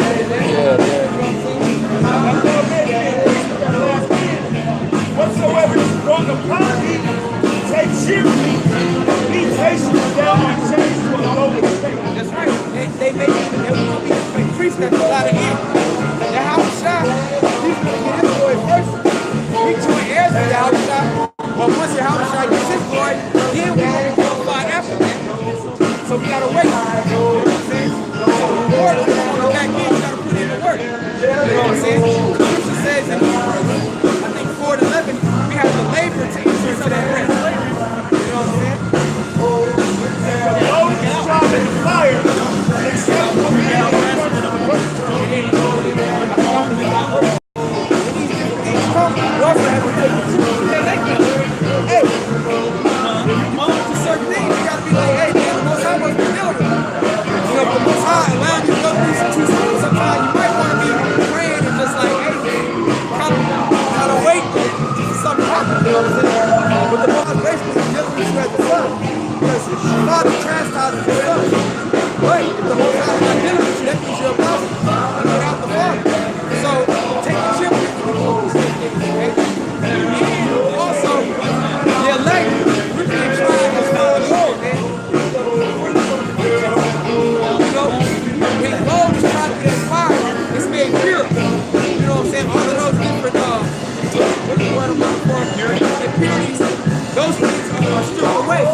Order thy way aright and trust the Lord. Believe in him and he will help you. The scripture says the fact that Abraham believed on the Most High, that was accounted unto him for righteousness, man. So believe on the Most High and he will help me. Matter of fact, Hebrews 11:6 real quick. Hebrews 11:6. So believe in him and he will help you. Believe. That's a requirement of having faith. You gotta believe. Go ahead. Hebrews 11:6. But without faith, it is impossible to please him. That's right. So the scripture says, without faith, it's impossible to please the Most High, man. So you gotta have faith, man. Because a lot of brothers sometimes they'll be in that low ass me spirit where they ain't even praying. But guess what? In order to pray, it takes faith. That takes faith to pray, man, to know and have belief that whatever you're praying for, whatever dark situation you're going through, that the Most High, you're going to pull you out, man. So without faith, it's impossible to please the Most High. Go ahead. But he that cometh to the Most High must believe that he is. So if you come to the Most High, man, off the top, we read also, you got to prepare our soul for temptation. So you got to prepare our soul to catch hell, but also you got to have faith. You got to have belief that the Most High going to be with you, man, no matter how dark the circumstances are, man. Even right in a moment, man, when you thought, like, damn, that was the end, man.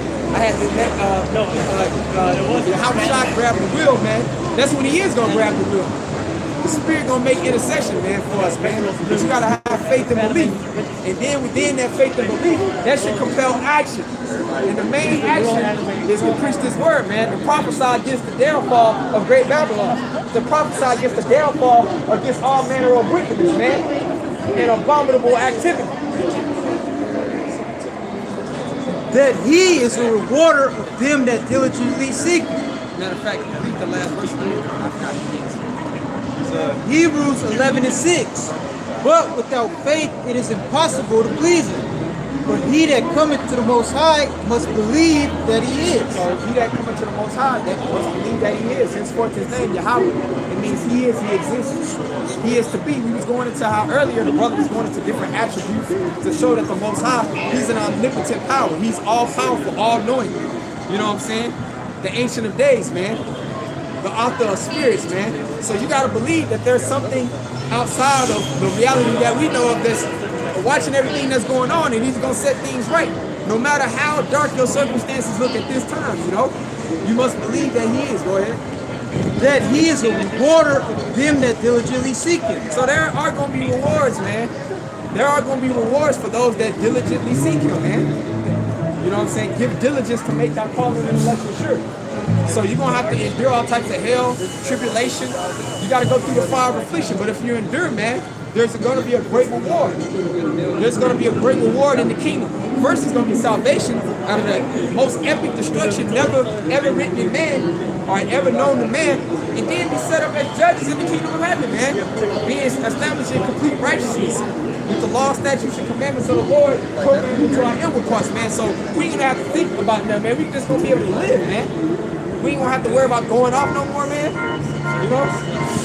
That's what we looking forward to. That's why we put in this work like we do, man. You know, because people think that we're wasting our lives, man. It's vain. What we doing? We're young, good-looking men. Brothers got talent. We can be doing all types of things on Saturday afternoons in San Fran Bay. But the Lord has us set up in the spirit to preach this word, man, to make our calling and election sure so we can get that reward. Yes, Psalms 48:14. For this power is our power forever and ever. We will be our guide even unto death. That's right. This is our power. Time the same yesterday, today, and forever, man. So you gotta have faith and believe that the Most High, he's always been there, man. He's always gonna be there, man. We have the true power in the planet, man. The true living power. All the God and the Lord of the Flies that these other nations believe in, man, they don't have the power. You know what I'm saying? We serve the true power. And that's the power of Abraham, Isaac, and Jacob, our forefathers. The power of the Bible, man. The power of salvation with right hand. His son. Go ahead. Job 13:15. Though he slay me, yet will I trust in him. But I will maintain mine own ways before him. That's right. Though he slay me, I will trust him, man. Job, that was a beautiful example. And really, Job, that can really just be symbolic to the whole nation as a whole right now, man. You know, he had everything at one point, and then the Lord brought him to a completely lower state, just to try his integrity, to test his character. Job was tried in the furnace of affliction, man, and he took it cheerfully. Though he slayed, though the Most High slayed Job, he kept his trust in the Most High, kept his faith in the belief. And then everything was set back right. Job, he got a multifold what he had at first. And that's the same spirit brothers gotta believe in, man. You gotta be willing to forsake all this bullshit, man, to get the kingdom, man. Seek ye the kingdom, and all these will be added unto you, man. You know what I'm saying? He also shall be my salvation, for hypocrites shall not come before him. That's right. And that salvation through the right hand, Yahweh Shah. His name, Yahweh Shah, because he is the deliverer. He is the savior. Because, man, this predicament that these people are in as a nation, man, that's the only solution. Hey, if this promise doesn't come to pass, we are through. We through. Hey, that's why we all in, man. We got all our chips on the table, man. We ain't holding nothing back.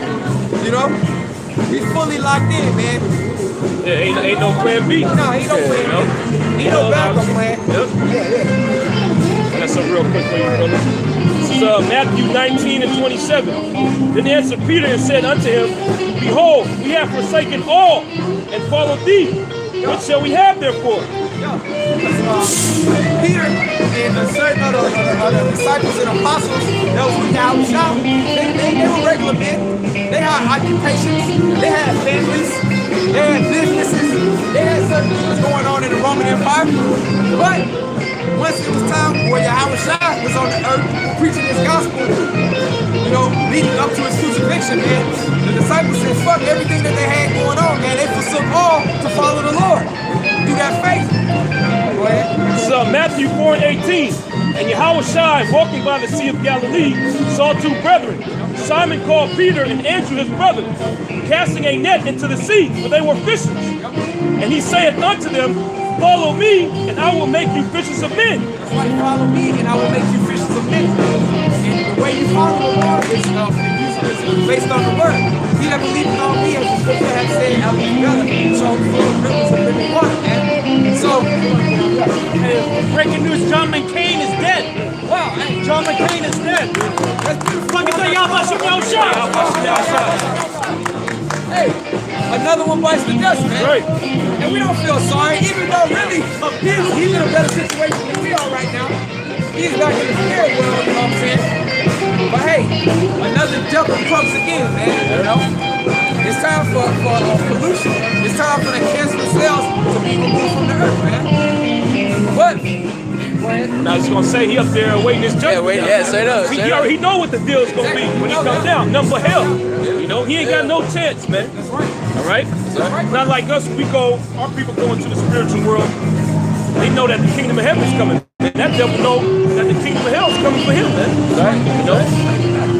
He's through. That's right. That is.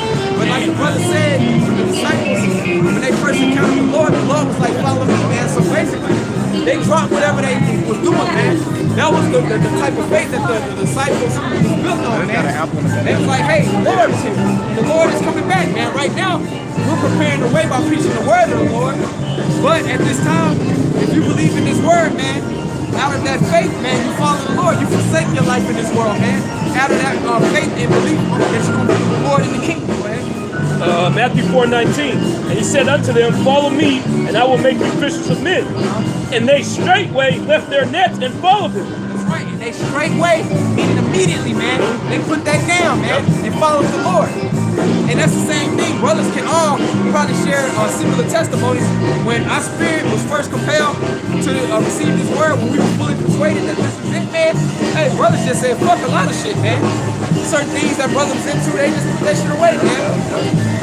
Brothers seen the big picture, man. It was all in. So once we get an election together that's sealed up, hey, all bets is off, man. You know what I'm saying? And that's what we're looking forward to, man. We become fishers of men. We're fishing the elect.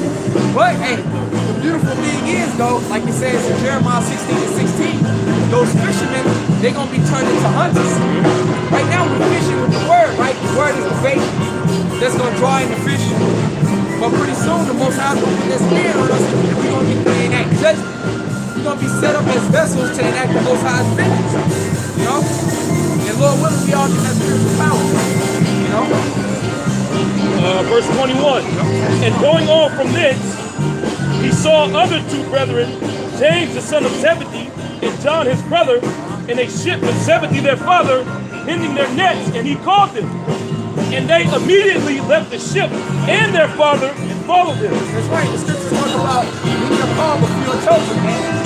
So they were called. Hey, but they took hold to the calling, man. They just dropped what they was doing, man. Hey, we don't want to miss out on an opportunity of a lifetime. Because essentially, man, the Lord has given us a deal that we really don't deserve, man. Yep. It's like all the iniquity, all the bullshit that we've done, you know, in the past, and even for some brothers, you know, in our walk of faith, since we've had this truth, man, we don't really deserve the mercy and the salvation that we hopefully don't receive, man.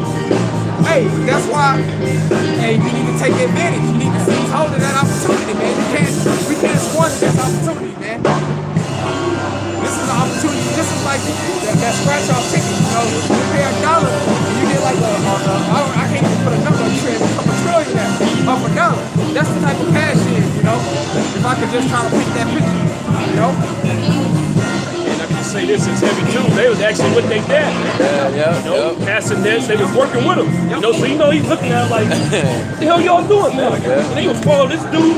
You know, y'all we working here. You know, this is how you feed the family. You know, this is how we make income. Y'all just gonna leave like that? You know, but they left immediately, man, and started following your house shop. Yeah, because even my testimony, like the brothers can show the same thing. When you first came into the truth, you know, I lost a lot of like dope ass situations, jobs, women. I had certain members of my family that was in allegiance trying to conspire against me. You know what I'm saying? Just so that hell, that furnace of affliction, I was in it full deep. I was in it balls deep, man. But then I made a decision. I was like, I'm gonna have to let my nuts hang. Hey, just pray that the Most High just reduce your strength to keep doing, man. Because at the end of the day, we gonna get the reward. But brothers, hey, it ain't gonna be a pretty thing, man. You're gonna have to forsake, you're gonna have to lose this thing. But the scripture says that he that loses his life for my sake. So, go ahead. Man, that's the spirit. It's St. Matthew 10:39. Somebody else can get ready to come up. It says, he that findeth his life shall lose it, and he that loseth his life for my sake shall find it. That's right. So you're trying to find your life in Great Babylon. You're trying to climb your way through the ladder of success. You know what I'm saying? If you really forsaking the Most High to do what the hell you want to do, to basically establish your own agenda, man, you're gonna lose your life, man. The Lord gonna do it out of your hand, man. You know?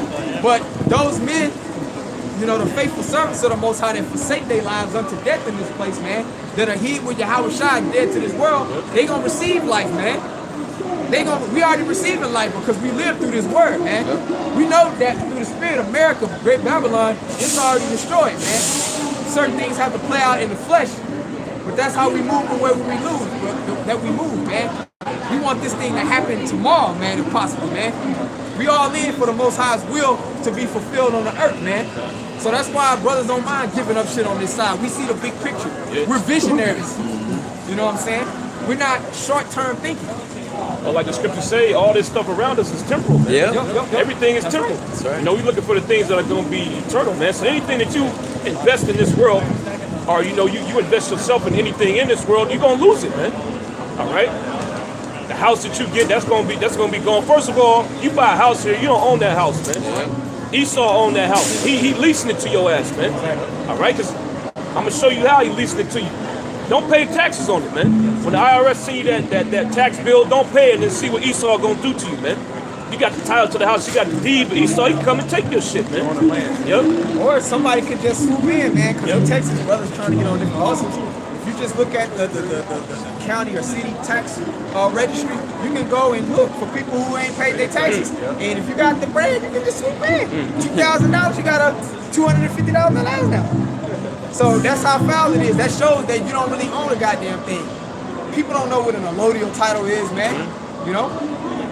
Finish up on this. So Matthew 19 and 27.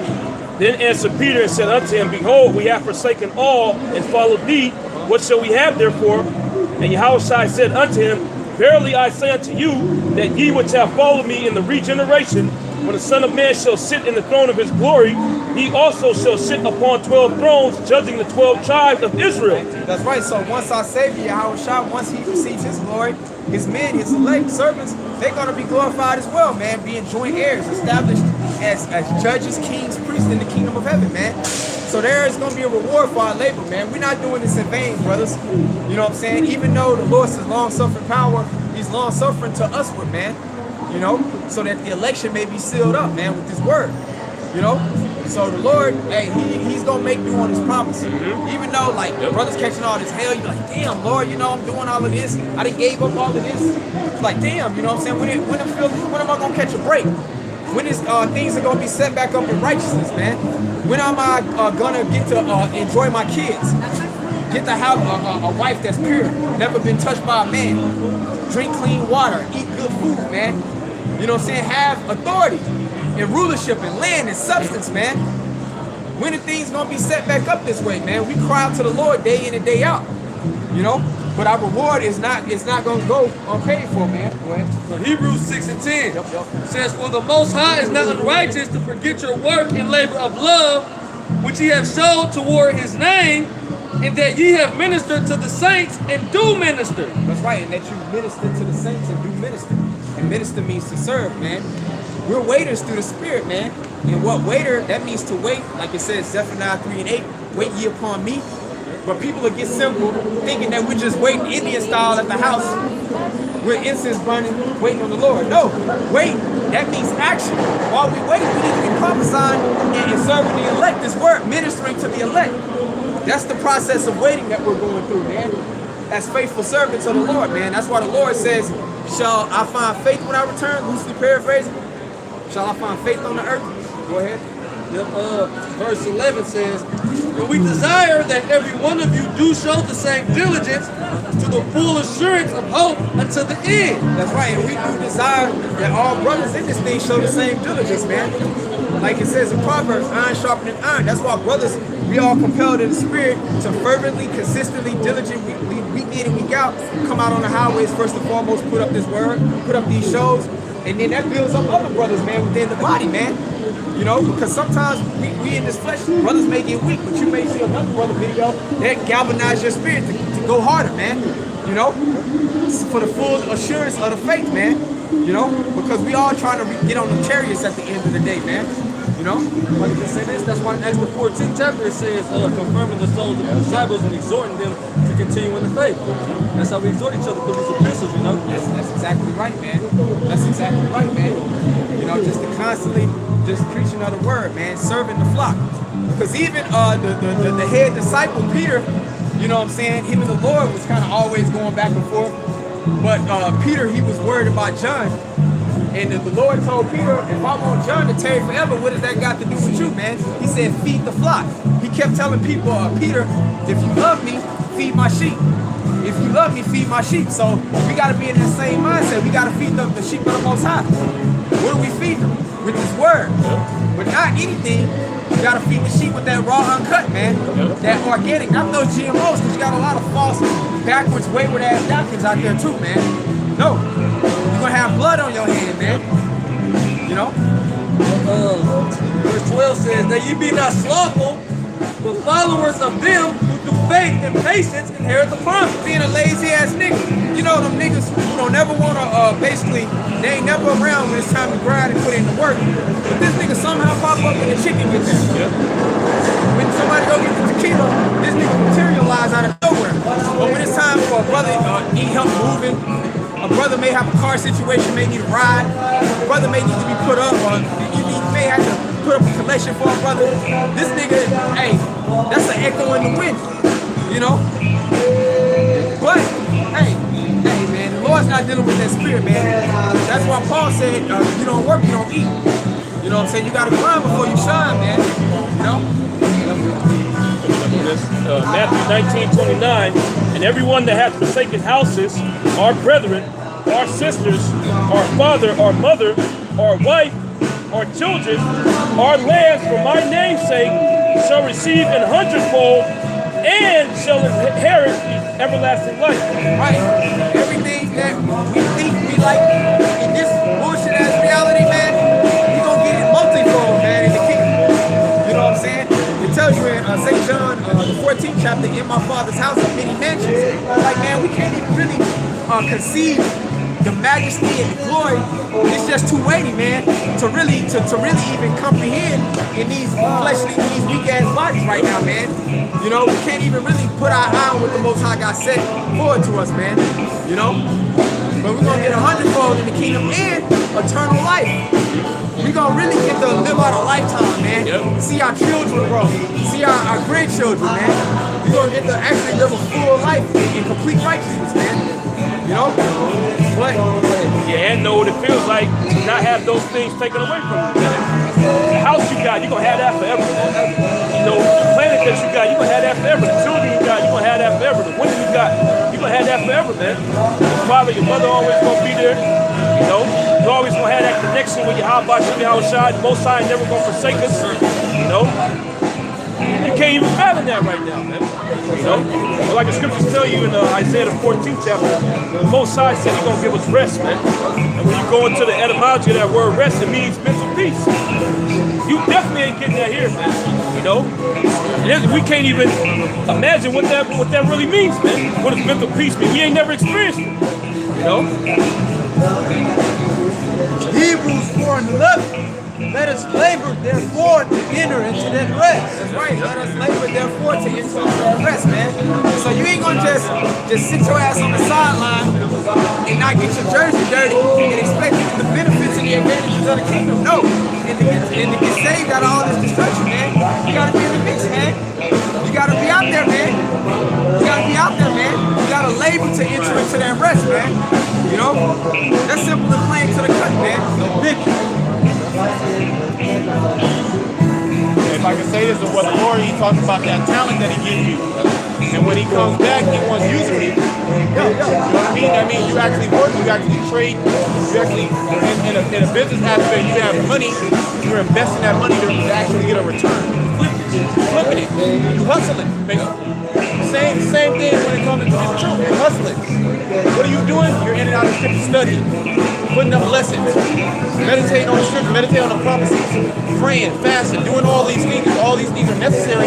So when the Lord comes back, He can find you doing the work. So if you're not doing the work, what's going to happen? You're going to get cast in the outer darkness. You're going to get destroyed. You know, you got jakes that are lazy. Scripture talks about hate not laborious work. Okay? And husbandry. Husbandry is very rigorous. Okay? It's not a light profession. You gotta go out, you gotta break up, you gotta till the ground. It's James digging. You gotta be dedicated. You know what I mean? You gotta use your whole core. You gotta wake up early in the morning.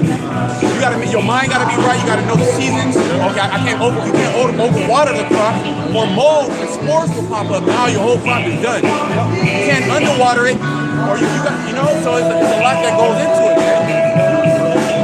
You can't put the seeds next to close to each other, they're gonna choke each other. You know, so it's just a meticulous job, man. It requires a lot of labor. You gotta put in a lot of work if you're gonna have a vineyard, if you're gonna have an orchard, you know. It takes a lot of work, man. You gotta prune the trees, you know. You gotta be watching at all times. You know, the scripture talk about watching, you looking at the plants. Because when you start getting the plants right, I got plants in the house, and an older Jake that got a lot of plants, he told me that, look, really, you just gotta watch the plant to see what the plant is telling you. If it starts drooping, it means that it needs some water. If certain things in the plant start, you might need to put it away from the sun, or might need to get more direct sun. So you're constantly watching the prophecies, seeing what the Lord's saying, seeing what times and seasons that we're in. Okay? So the scriptures compare that to the scriptures compare this to husbandry, work, tilling the land. Right? It's St. Luke 19, we'll start at 11. It says, and as they heard these things, He added and spake a parable, because He was nigh to Jerusalem, and because they thought that the kingdom of the Most High should immediately appear. He said, therefore a certain noble man went into a far country to receive for himself a kingdom and to return. Verse 13 says, And he called his 10 servants and delivered them 10 pounds and said unto them, occupy till I come. That's right, occupy till I come, man. And occupation, that's another word that's synonymous with work or labor, man. Occupy till I come. Not meaning sit on your ass, man, and just watch other men put in the work, but somehow proclaim that you believe on the Most High and His Son. No, man, it ain't gonna be no coattailing off another man's labor, man. You gotta put in your own work around here, like that dude told Lonzo on training day. You gotta put in your own work, man. You know? Till I come, occupy. That's why the Lord says, shall I find faith when I return on the earth? And the best way to show your faith is doing what the Most High told you to do, mainly pushing His word, man. Hopefully, we'll be in the spirit pushing the word when the Lord crack them clouds, man. You know? What it said, James, the second chapter, I will show you my faith by my word. That's absolutely right. If I can say this, the word occupy, that's why I go to the word occupation. The word occupation means you're employed. What are you employed doing? Doing this. This is your job. We got worldly jobs, yeah, we need Federal Reserve notes to pay for things. This is actually work. This is everything is structured around this, basically. Everything else is just shit you really gotta do. You know what I mean? Then verse 14 says, but his citizens hated him and sent a message after him saying, we will not have this man to reign over us. Verse 15, and it came to pass that when he was returned, having received the kingdom, then he commanded these servants to be called unto him, to whom he had given the money, that he might know how much every man had gained by trading. Then came the first, saying, Lord, thy pound hath gained 10 pounds. And he said unto him, well, thou good servant, because thou hast been faithful in a very little, have thou authority over 10 cities. Right, so the Lord's dealing with faithful servants, man, that are basically going to take what the Lord gave, whatever measurement that the Most High gave you, and increase it, man. Flip the Most High money, man. You know what I'm saying? Like, if you endow anybody with something, man, like if you give somebody a loan towards a business, you got faith that he's going to come back with more than you gave him, right? And it's the same way with this truth, man. There's whatever portion of measurement that you got in the spirit, you got to be increasing, man. Because these riches aren't given to me. Right? He's only given to a few. And now we understand that the scripture. So you better utilize it. Or else it's going to be spent for it. It says, verse 18, and the second came saying, Lord, thy pound hath gained 5 pounds. And he said likewise to him, be thou also over 5 cities. And that shows diversifications within the body. Because different brothers are on different levels, man. Now, we all in agreement in the spirit. We all believe in the truth. We all believe in Yahweh Shah. But the Lord may give a brother a bigger portion than he give another brother. But the thing is, instead of pocket watching, whatever the portion that the Lord gave you, use it. That's the point being made. Increase that. But then we all working for that same thing anyway. Then verse 19, verse 20 says, and another came saying, Lord, behold, here is thy pound which I have kept laid up in a napkin. For I feared thee because thou art an austere man. Thou takest up that thou layest not down, and reapest that thou didst not sow. This beta male last spirit, man. You gonna just take it, at least you could have gave it to one of the brothers that you know gonna have the ability to flip it. He gonna go hide it. You know what I'm saying? Because you got a lot of guys that do that shit too, man. They want to hide the talent of the Most High. You don't want to use it. But guess what? The Lord can also take it away. And that's happened. The Lord has brought certain guys here that was beautiful speakers that had certain breakdowns and knew certain things. And they may have brought another brother in, and that brother that they brought in and did, and the Lord cast the other dude out. You know? Because they may have not been using it. They may have been hiding the talent. You know what I'm saying? So you always gotta have that in the back of your mind. That the Lord can take the spirit off of you, man. That's why King David in Psalm 61, he prayed that the Lord take out his Holy Spirit from him, man. He didn't take the knowledge, wisdom, and understanding of his word from us, man. Because without it, what? We're like the rest of us, reprobate. We ain't gonna know which way to go. You know? So that is a possibility of what can happen if you don't use it, though. We're not exempt from it, brother. Verse 22, and he said unto him, out of thine own mouth will I judge thee, Thou wicked servant, thou knewest that I was an austere man, taking up that I laid not down, and reaping that I did not sow. Wherefore then gavest not thou my money into the bank, that at my coming I might have required mine own with usury? Yeah. So I'm the owner of the business. I just set you up as in positions of power to basically make my business profitable and say I done flew across the country. I've been gone 6 months. I come back for a progress check and it's like, nigga, you ain't made no money. In fact, you're in the hole now. Like, I'm gonna be looking at you like, what the fuck, man? What the fuck you been doing, man? And that's the same way through the spirit that the Lord gives things, man. What's in his faith, man? Whatever the Lord gives you, whatever he puts on your plate, use it to the best of your ability, man. Figure out your line and apply it to the best of your ability, man. Use the talent, flip the money. Verse 24, and he said unto them that stood by, take from him the pound, and give it to him that have 10 pounds. Yeah, take from him the pound. So even a brother that got more, the nigga that didn't want to do shit with it, give me that and give it to the brother that got more. Because at least I know I'm gonna get my return. I'm gonna get that flip. I'm gonna get a bag with him. I'm gonna get a bag of hoes with him. Easy choice. And they said unto him, Lord, he hath 10 pounds. For I say unto you, that unto every one which hath shall be given, and from him that hath not, even that he has shall be taken away from him. So brothers in the right spirit that are willing and faithful to increase their talent, man, hey, the Most High will sustain them. But the guys that don't want to do this work, they want to hide the talent of the Most High, basically woke you up to receive this word. And right now, I guess I'm talking to guys, you know, on the other side of the camera that watch the videos. All that shalom, thumbs up the videos. Hey, the doors of grace closing quickly each day, man. Hey, all that thumbs up, and we don't need no cheerleaders, man. It's time to come in this thing, man. The Lord has gave you this word. If you believe, man, you have to take that next step, man. Or the Lord will take it from you and give it to somebody else who can roll with it, man.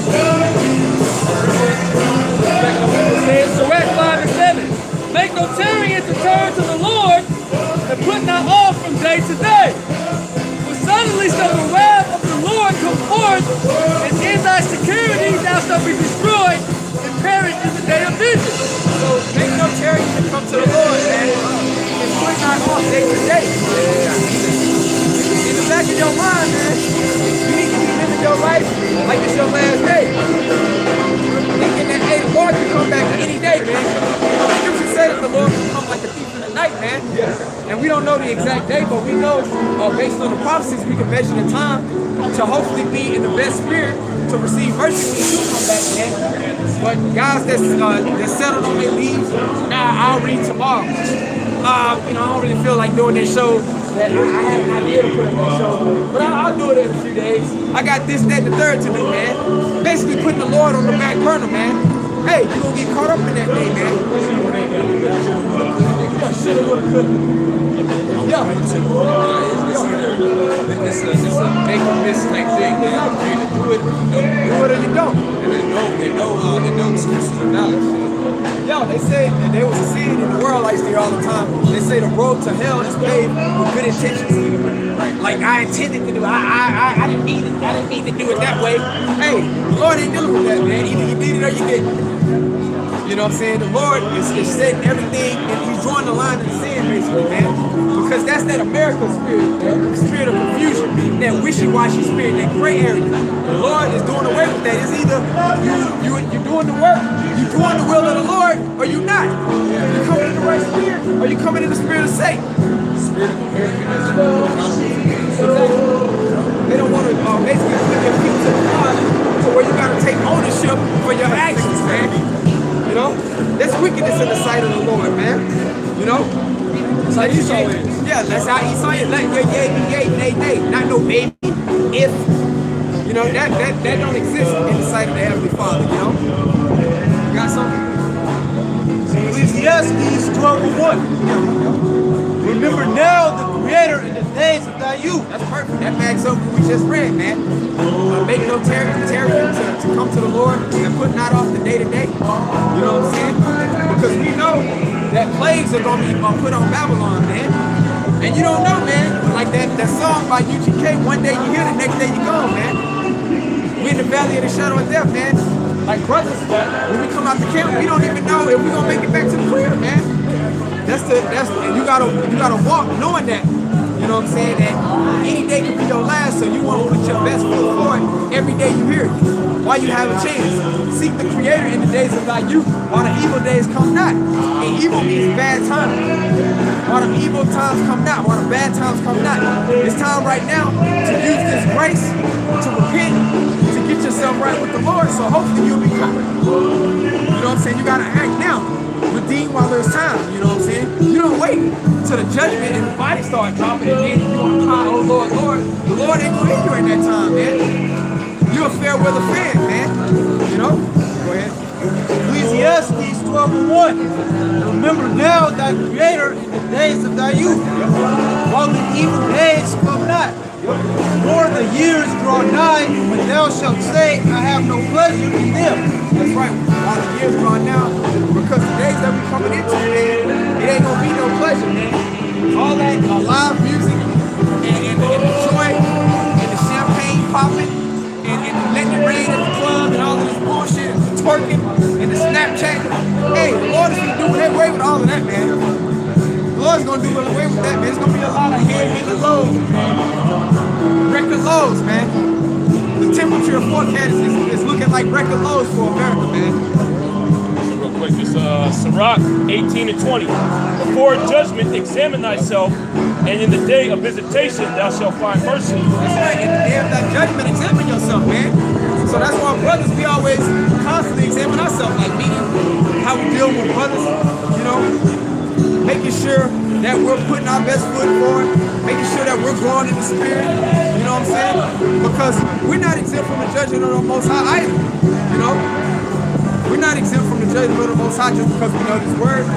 He that endures unto the end shall be saved, man. So we gotta constantly grow. We gotta constantly be renewed through the spirit of this word, man. Taking heed and basically making adjustments because we in flesh, this program will go off, so brothers gonna go off. But the scripture said a righteous man falleth 7 times and gets up. It's how you deal with the adversity. It's how you deal with, you gotta roll with the punches. That's a boxing term, right? You gotta take some power off the punch. Roll with it, man. Shit gonna happen, man. Like, nigga, if you're in a fight, you're in a war, you gonna get hit, nigga. Yep. Like, you ain't gonna go with this thing unscathed, man. You know, court team, like nothing can't happen to you, man. You know, things are gonna happen. But it's how you deal with it that's gonna determine your mettle. And at the end of the day, if the Most High is gonna say, hey, we're going for that one thing that he did, hey, I'm gonna go on and restore him. I'm gonna have mercy. You know? Read, go back to Ecclesiastes 12 and read that last verse. Is it like 14? I just say this, you know, in boxing, you got some dudes, they think they cut out for it. They get in the ring and start sparring. Then once they get that one hit in, they want to quit. Nah, I ain't cut out for it. I didn't want to get hit, man. It look cool, you know, from the outside, but I ain't ready to take them hits, man. You got dudes that get hit and they want to quit. You can't do that in this thing, man. You know, like the brother was saying, you got to roll with the punches, man. You got to learn how to take them hits and keep going. You know? We had a nigga recently get ready to go into a heavyweight match. As they rung the bell, the nigga just walked out the ring and left. So they ain't gonna fight this nigga. Hey, but hey, just on that note, you said that the guy walked out the ring and left. A lot of guys that's not with this thing, man, they just gonna roll out, man. Cause I'd rather a guy say, hey, you know what, I believe in everything, but I'm just tired of doing this, man. You know, I just want to live my life. I can respect that more than a nigga that just lingering around, but he ain't really down for the cause, man. He not down to serve Yahweh shot and deal with those licks that's gonna come within the fight, man. You know, that's a bitch-made ass spirit, man. And the Lord gonna root you up out of there if you're doing that, man. Please believe, man. You know, everything that's done in the dark gonna be revealed by the light. Man, matter of fact, get this real quick, and then we'll jump in here. Somebody else could probably, you know, get set. Ecclesiastes 12:1. No, to get the last verse. 12 and 14. Ecclesiastes 12:14.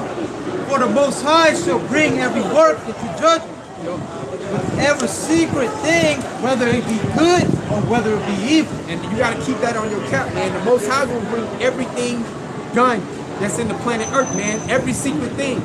Everything is gonna be accounted for. So it ain't no little wickedness that you're just holding on to behind the scenes, man, that the Most High is not privy to. Hey, and you're gonna have to give account for it, man. Whether that thing that you're doing, whether it's good or bad. Because it's good things that can be done in the secret too. You know what I'm saying? You might know a brother that's hard up, and instead of giving it to him openly, you might, hey, I want you to have that, brother. You bless the brother. But the Lord see that too. And he can reward thee openly. So it's a balance. But that secret wickedness is gonna be judgment for that, man. You know, everything that people is doing, you're gonna have to give an account thereof when the judgment's playing out, man. You know? So that's how you gotta consider your ways plainly, man. You know, what manner of man are ye to be in all holy conversation and godliness, seeing that this world as we know it is gonna be dissolved by fire. That's it on that. 2 Corinthians 5 and 10. For we must all appear before the judgment seat of a Mashiach, that everyone may receive the things done in his body according to that he have done, whether it be good or bad. That's right. So we gonna all have to come to the judgment seat, man. Every one of us, man. Every one of us gonna have to come to the seat of judgment. And the things that we've done in this body, whether it be good or bad, it's gonna be weighed on the balance. You know what I'm saying? And most of these people in this world, they don't consider that. But if you proclaim to be a man of the Lord, you better get familiar with that verse, man. And to the best of your ability, try to live and apply that, man. You know, knowing the terror of the Lord, we persuade men in the fear of the Most High. Hey, that's the beginning of wisdom. Because we don't want to fall into the hands of judgment. You know what I'm saying? We read about it, but these things are going to actually play out, man. Great Babylon's going to be destroyed. Like, Jake somehow try to remove themselves out the equation. Like, we're not going to be just in Great Babylon as all these plagues is touching this place, man. So it's going to require a great amount of mercy, man. So everything that you be doing, you got to be mindful of what you're doing, man, knowing that the Most High see it all.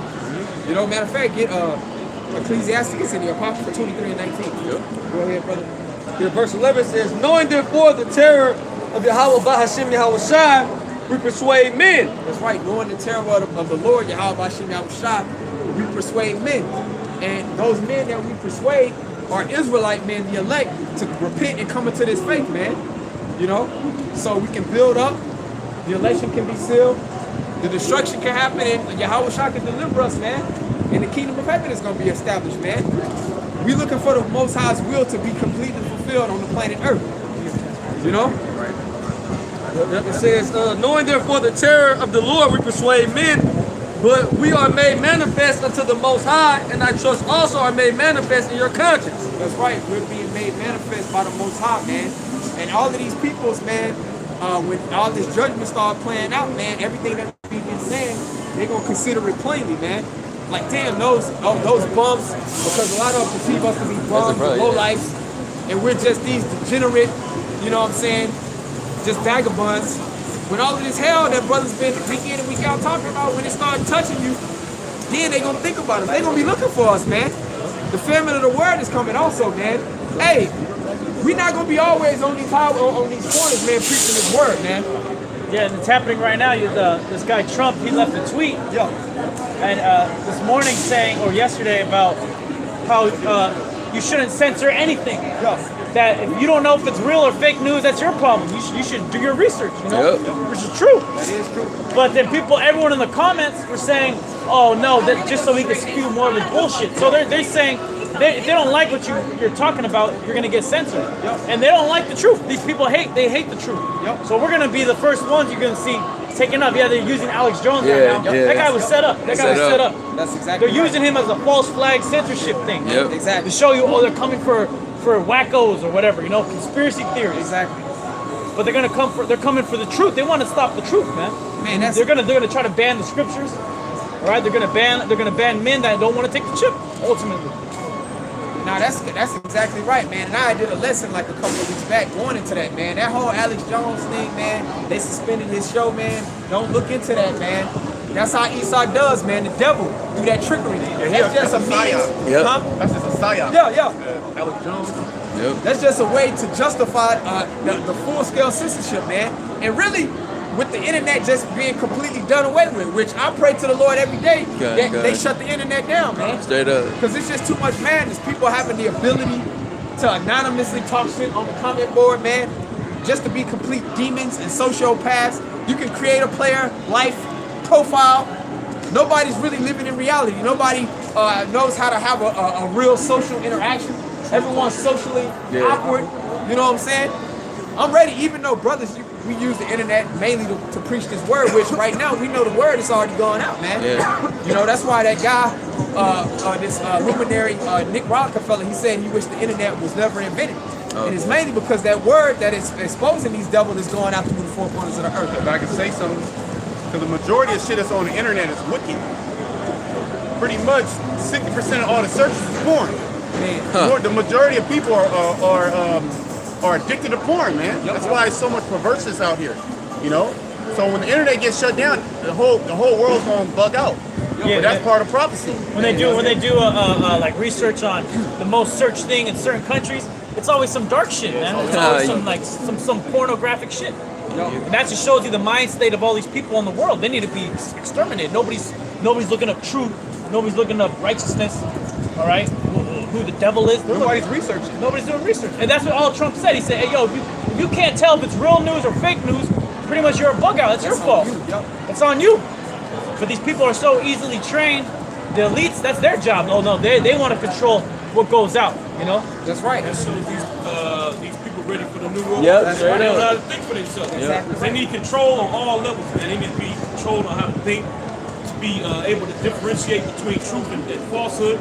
You know, they need control in every aspect of their life. They don't know how to eat properly, so we gotta control what you people eat, man. You know. And this white man's such a fucking devil, right? They had this white bitch, Edomite woman. Okay, she was part of American Diabetes Association or something like that. Heart. And she said that coconut oil is poison. Yeah, I seen that shit, bro. Coconut oil is poison, right? And then all these Elamites were like, wait a second, man. We've been doing this our whole... But she based it upon saturated fats. There's nothing wrong with Esau trying to say, oh, it's fats. 20 years ago, it was what? The meats, it was the gluten, all this BS. This devil he's going to say whatever to sell you a new product, man. So that whole thing about the coconut oil, they want you to have canola oil. They want you to have the GMO oil that they own. Because the coconut oil, Monsanto don't own that, man. Exactly. Right? And if I can say this real quick, the coconut oil has many benefits to it. It actually helps your brain grow. It actually helps your memory and shit. You're supposed to use it for your skin. It does everything, man. You know, that's all I use, a big old coconut oil. Food, cooking, cleaning, moisturizing, everything, brushing your teeth. All right? But the so-called white man says it's poison because he wants to tell you what to eat. Like you said, he wants to control where you go. He wants to control how much you spend, your bank account. He wants to be able to freeze it at any moment, and he can, all right? But he wants to do it with the chip, right? He wants to do it with the RFID microchip so he can know where you're going, what you're buying, what you're eating. And he can zap you at any moment, like he's the Most High or something, man. And these people are willing, they're going to be so gung-ho to receive that chip, man. They already ready. Because like we were talking about the internet, man, as soon as the internet go down, these people are going to go into bug-out mode, man. They're going to go through withdrawal, man. Not being able to go to that search engine, that Facebook or that Instagram profile and do what you do on a daily, you know what I'm saying, not able to go to them porn sites. People are going to fucking freaking bug out, man. You know what I'm saying? So it's beautiful at the same time that this is going away, but in that process, that's going to bring the famine of the word. So that's why the time is now, man. Like you just read in Ecclesiastes 12, seek the Creator in the days of thy youth. Because brothers ain't going to always be out here on these highways and byways preaching this word, man. Get it now, redeem now. You know what I'm saying? Anybody got something? Get it while it's hot. Yeah, go ahead. Amos 8 and 11. Behold, the days come, said the Lord power, that I will send a famine in the land, not a famine of bread, nor a thirst for water, but of hearing the words of Yahweh Ba'ashem Yahweh Shai. So there's a famine that's coming in the land, and we know that a physical famine is going to come too. But even before that time, you know what I'm saying, there's going to be a famine of hearing the word. Meaning the prophets, the Lord ain't going to have us out here. Because, hey, the internet, it did its job. Yep. You know what I'm saying? Like it tells you what Psalms the 19th chapter, that line has gone out throughout the earth. So, job accomplished through the Spirit. The internet is a tool that the Lord set up for the word to go out throughout the four corners of the earth to seal up the elect. So now that job is done, the Lord can gonna have us removed off these corners when martial law and all these different curfews are enacted, when they start basically restricting and closing out these cities. You know what I'm saying? The martial law looks real likely right now with this guy Trump. Yeah. Because there's a bunch of dominoes They're taking his lawyer down, right? They're taking all these people down. More recordings of him talking. They're bringing out all this stuff, right? Slowly but surely, the next domino, they're saying, okay, who's next? Now they're saying, oh, Kushner or whatever, all these other bug outs. Well, what's the ultimate thing that happened? This guy Trump is gonna claim martial law and say, yo, you can't put me in jail. You can't impeach me. Verse 12 says, and they shall wander from sea to sea, and from the north even to the east. They shall run to and fro to seek the word of the Lord and shall not find it. That's right. They shall search to and fro to try to find the word of. What was that? What was y'all talking about? They're gonna be trying to get understanding. But in that day, it's gonna be too late, man. You know, when all this shit starts to happen that we've been prophesying about, people gonna be looking for answers, man. See, it's all good right now while things are going peachy in America to talk shit and scoff from a distance, man. And talk about the things that we're talking about is not going to come to pass. Matter of fact, somebody can set the people through. Nah, we in the spirit right now, guys. Yeah, I got it. And then we can jump back. I had to talk. 2 Peter 3:3 says, knowing this first, that there shall come in the last days scoffers walking after their own lusts, and saying, where is the promise of his coming? For since the fathers fell asleep, all things continue as they were from the beginning of the creation. For this they willingly are ignorant of that by the word of the Most High, the heavens were of old, and the earth standing out of the water and in the water, whereby the world that then was being overflowed with water perished. That's right. The old world, meaning during the time of the world, or the time of the flood, that world, it was perished, man. It was put to an end by water. But right now, we're coming into this time of the second death, man, where the Lord is going to destroy the world as we know it by fire.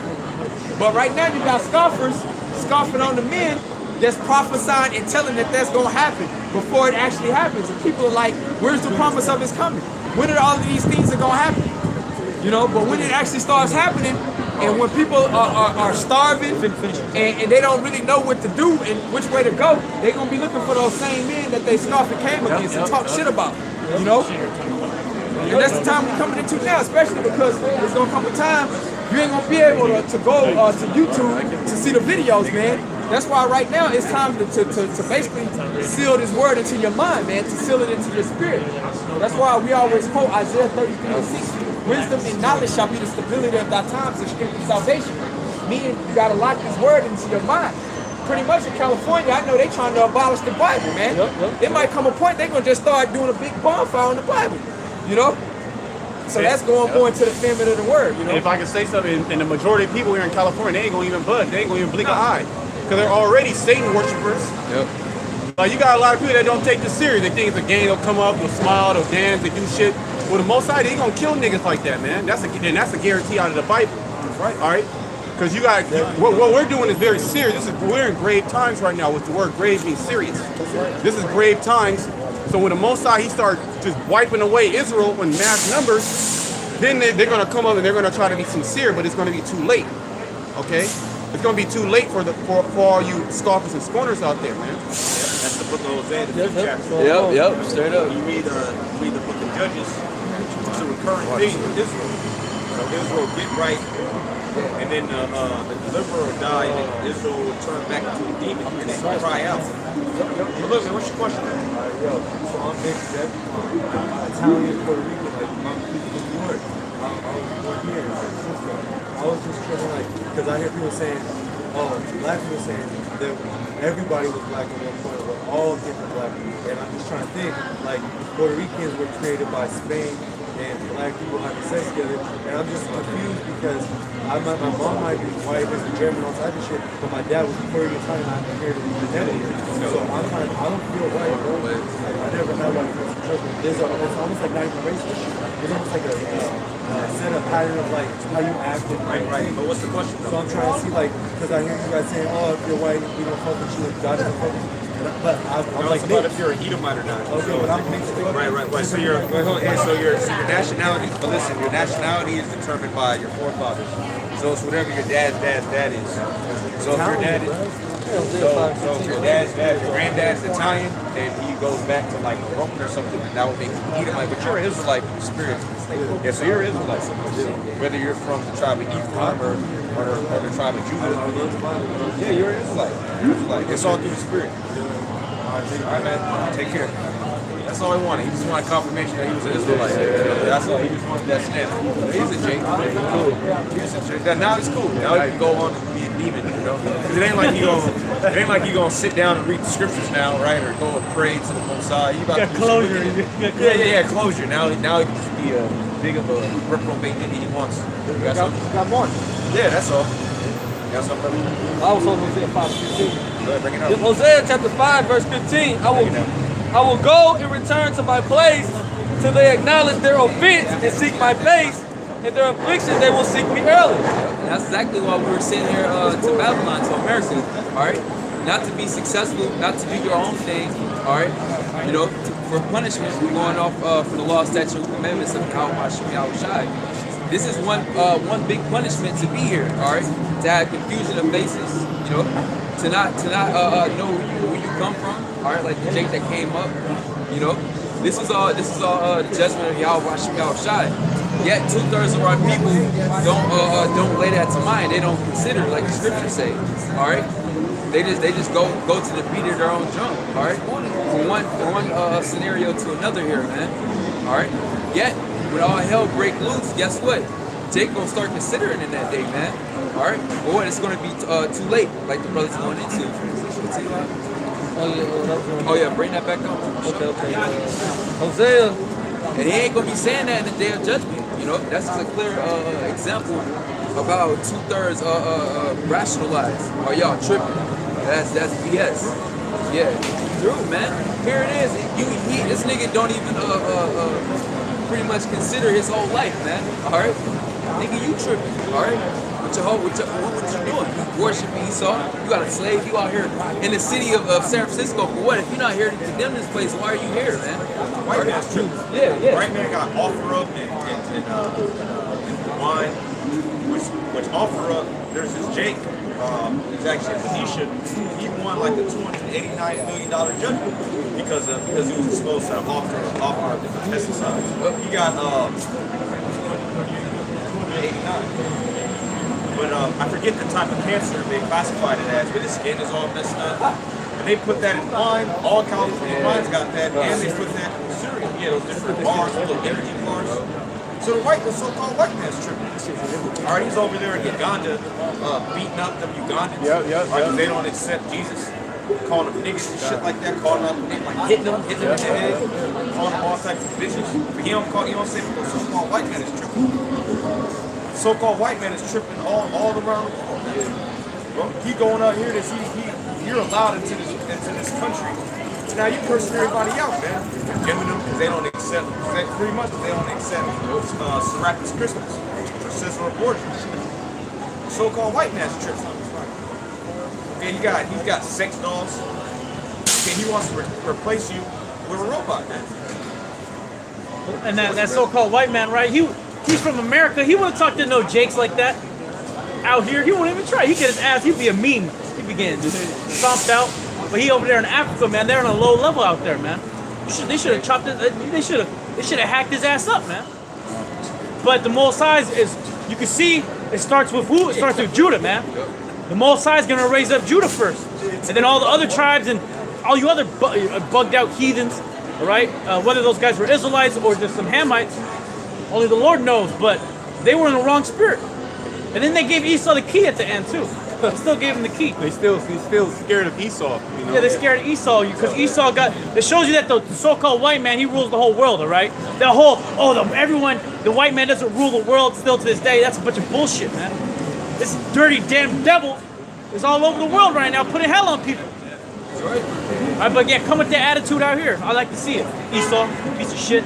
Go ahead. That's right. Yep. And right now we're in a time where everybody, the whole world is getting fed up with the so-called white man. All right.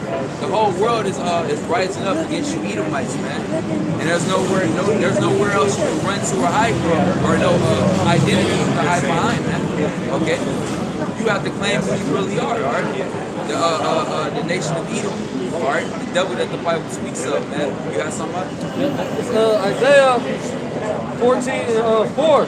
Says that thou shalt take up this proverb against the king of Babylon and say, how hath the oppressor ceased, the golden city ceased? The Lord has broken the staff of the wicked and the scepter of the rulers. Yeah, the Lord is breaking you Edomite strength, all right? You know, we're at the time of Esau's downfall, all right? If you did what you was set out to do. And that's why America is totally falling on every aspect, man. Because America has served its purpose, all right? And wickedness, all right? And spreading your philosophies to these different countries, okay? You know? So the Lord is pretty much pulling the plug on Babylon and Esau's rulership, man. Go ahead, Andre. He who smote the people in wrath with a continual stroke. Yeah, that's all you do. Continually smoke and oppress people, man. Chiefly the nation of Israel, all right? The Israelite people, all right? And these other heathen nations, man. That's why every country that Esau steps his red foot on it ends up being worse, all right? People turn drug addicts, okay? The land is completely destroyed, all right? Yeah, sexual deviance, all right? Esau pretty much casts demons wherever he go, man, because he is a damn demon. Yeah. You know? Yeah, he's deaf, all right? As the scriptures refer to him as, man.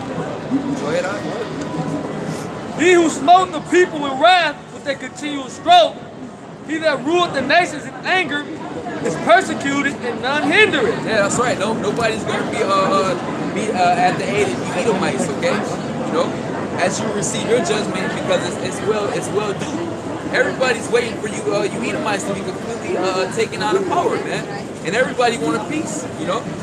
All right, and the Lord is going to allow these nations to have a peace in destroying this wicked ass land of America. All right, coming up against you you Edomite stronghold here, man. All right, go ahead. Verse 7 says, the whole earth is at rest and is quiet, that break forth into singing. Yeah, this is a future prophecy, all right? When Esau is completely taken out of power, when America is completely consumed by fire, man, because the earth is not rejoicing. You can grab that Proverbs 29 and 12, please. You know, the earth is mourning. The people are mourning. All right, the trees are dying.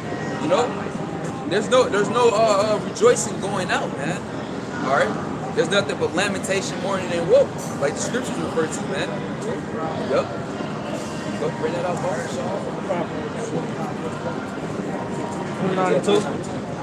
Proverbs 29 and 2. When the righteous are in authority, the people rejoice. But when the wicked bear rule, the people mourn. And that lets you know that the wicked is bearing rule in the time period that we're in, man. Job 9:24, the earth is given into the hand of the wicked. So Esau is in rulership, and the earth is in the state of mourning. Okay, all right. Yet we're entering to a transition. All right, a transition of power. Okay, because this is the end of Esau's rule and the end of the earth's mourning. Okay. Because what? Because the righteous are about to come into authority, starting with our Lord Yahweh Shai, man. Okay? And righteousness is about to be established, man. You know? Wickedness is about to be completely taken out. Alright? Yeah. Romans chapter 8, verse 19.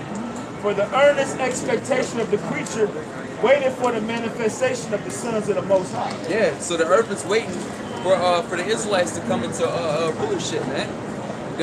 These heathens are waiting, man. All right, but we're not going to deal with them like Esau deals with them wickedly. All right. Hey, after 1,000 years, they're going to have their land back. Okay, we're not going to take their nationality away from them.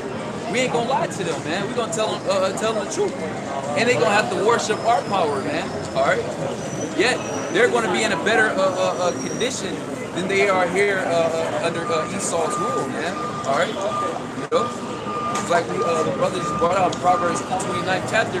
Even they're in a state of mourning. Okay, everybody's suffering at the hands of Esau, man. All right, that's why the Lord said if He didn't cut the time short, there'd be no flesh to be left to be saved, because Esau is just destroying everything that comes in his path, man, along with himself, man. You know, it's Revelation 11:18. And the nations were angry, and the wrath is come, in the time of the dead that they should be judged, that thou shouldest give reward unto thy servants the prophets. Yeah, the brothers was going into that earlier about that reward, man. That's what we're laboring for.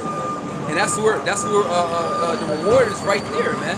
All right, because Yahweh Shai is right around the corner. The destruction of America is right before our eyes, man. All right, they're already having trade wars. All right, they're already getting allied up. They're allying up against America and the rats over there in Israel, man. Okay, so prophecy is falling.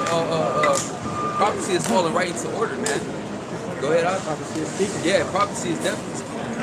And to the saints and them that fear thy name, small and great. Yeah, that's important. The name, all right? The name Yahweh, Yahweh Shai, all right? Yahweh Hashem, Yahweh Shai, okay? In which these other camps do not proclaim. But guess what? Those guys, the Lord is going to be ashamed of them when He comes on the scene, all right? When they're looking for salvation, when they're looking for a deliverer, okay? You're not going to be able to find one, all right? Scripture says, don't let your faith come in. It's obvious that, they're not the whole full name. Yeah. They're not showing up on the true name of Yahweh Hashem Yahweh Shai. That's for sure. All right. And why are the nations angry? Because they have drinking of the philosophies of America and have gotten themselves into bigger turmoil than they ever considered themselves to get into, man. They've been fucked out the deal. All right. Tells you that in Jeremiah, man. Okay. So they ready to completely destroy America. That's why you hear certain countries like Iran saying death to America. All right, brothers were bringing out, I believe last week, Turkey. They were burning the American flag. These countries are getting into the spirit of completely destroying Esau and his rulership, man. And really, the Lord's putting that spirit on them because that's according to the Lord's will and the prophecies, man. They got in bed with the whore and got burnt. That's why they want to kill that bitch. They got an STD, man.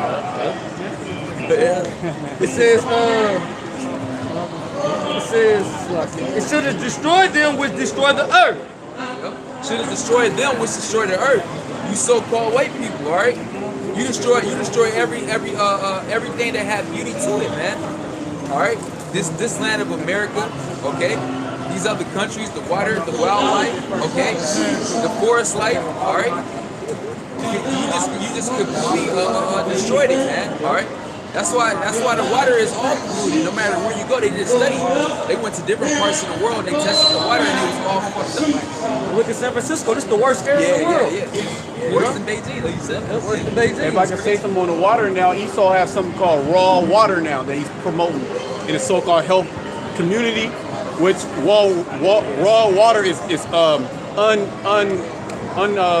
filtered water basically. Now he's trying to push that, but that shit's gonna kill you too. Everything's messed up. Yeah.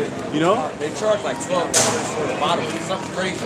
God damn. Something crazy. Yeah, that's like a new thing. It's a new thing. We go to like Noe Valley, all these hipsters, they're like on raw vegan. I'm doing this. That's what they drink. Yeah. But it's hella water. I mean, it's hella money. Yeah. And all it is untreated. They'll just get it out of a spring.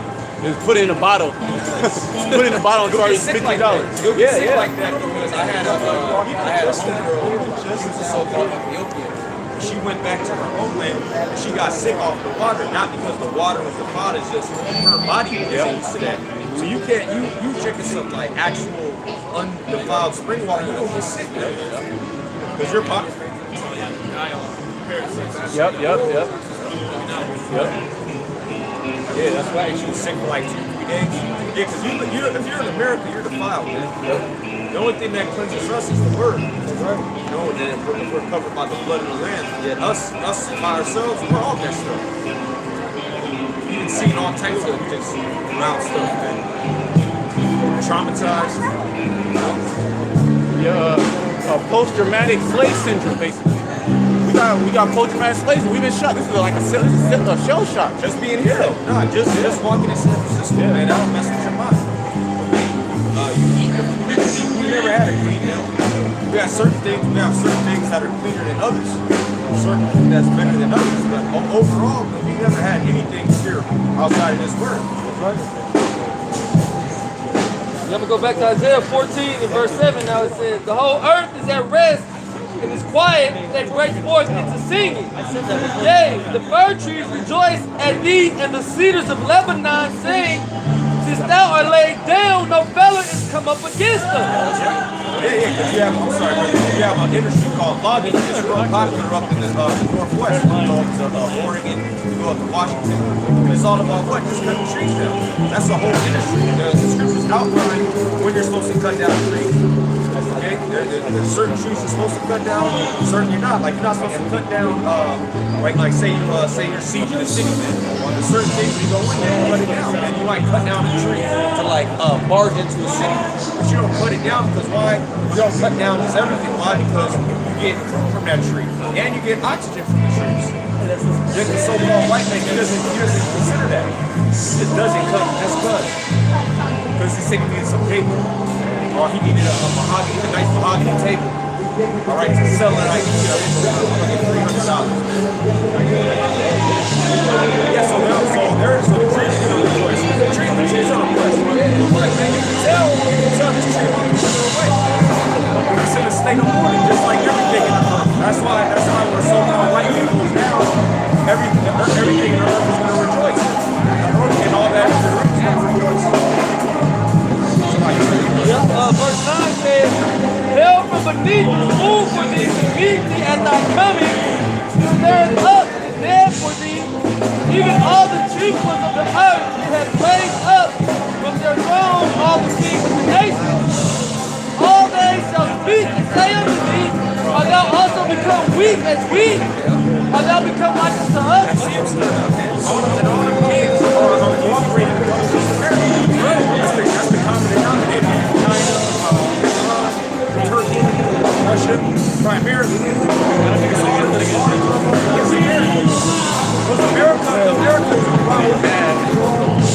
Right? The so-called white man is the problem. The so-called white man in America. Right? The policies of America is what shapes this global system. Or it's not the Vatican. It's not even London. Okay, it's really America. Verse 11 says, thy tongue is brought down to the grave. The 7th chapter, it tells you that there was a horn that looked down his stomach. All right, that arrogance. And that is no way more epitomized than Donald Trump. It's like the brother was going into body safety for the most high and man. That's why Trump is being used as a catalyst to raise up these other nations. Because Trump is pretty much picking a fight with everybody. He's going around bullying people. He's just saying all types of incendiary comments to the point where the country they got to say something. You know, like that guy, like Trump, and that dude, Takashi 6ix9ine. They're like the same type of person. They're just trolling everybody, talking shit to the point where you gotta call it back at a certain point, make you feel some type of way. It says, thy pomp is brought down to the grave. Right, thy pomp is brought down to the grave. I mean, it's not profiting you. All right, your pomp is what's bringing you down. All right, your pomp is what's basically what the scripture says in Proverbs the 16th chapter that pride goes before destruction, which is why America is in a precipitous decline. America and all the people in it. Look, this is the so-called American. He's gone. He's told, and he's not bouncing back either. He's not bouncing back. You see all these people that are through, they're not bouncing back from that. And the people are what make up the society. So the people are destroying. How's the society gonna bounce back? There's a bunch of Generation Zers out here. Tattoos on their face. Or they have some children. They have children. Their children will be born into opioids. They all about Sandy, fentanyl. It's gonna be like the Vietnamese. How they're born. How they're born all messed up with the Agent Orange. That's how these generations will be. The Lord is destroyed, man. Well, when the Agent Orange, the line is destroyed. Once the father or the mother have it, the line is destroyed. They can never reproduce. But it's so true. You can blame the so-called white man for that. So-called American, he's still doing it. Matter of fact, the analysts, they call what's going on in Yemen, they call that this generation's Vietnam. And nobody even talk about Yemen. When was the last time you watched Nations and they brought up Yemen? All right, five kids got put to death by a bomb attack. But again, that's being used as a catalyst to to stir up these nations, all right, to come against America. It's all prophecy. Thy pomp is brought down to the grave, and the noise of thy vows. The worm is spread under thee, and the worms cover thee. You know what that's talking about? That's talking about the infrastructure of America. Hey, you read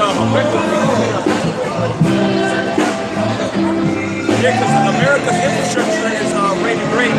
And the infrastructure of a country, that's the foundation of that country and that society. But then according to Joel, the 3rd chapter, these countries, they're not worried about infrastructure right now. What are they worried about? Military might. And America's at the forefront of it. That's why Trump has passed that over $500 billion defense bill. To do what? Create super soldiers. All right, they have them on like the highest biomechanics. And Russia's doing the same thing. Want to create super soldiers. Want to pay them more. Or want to have more artillery. Want to update the defense system, the missile defense system. Update the missiles. Yeah, the Star Wars program, the space program. Because they're preparing to fight against our borders.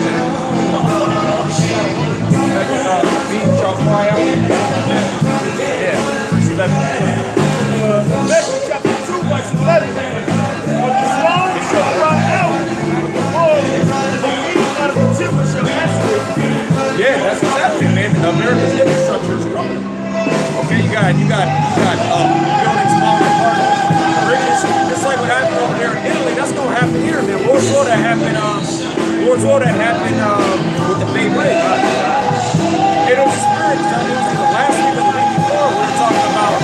I was talking about how earthquakes and all earthquakes bring what? Monsoons.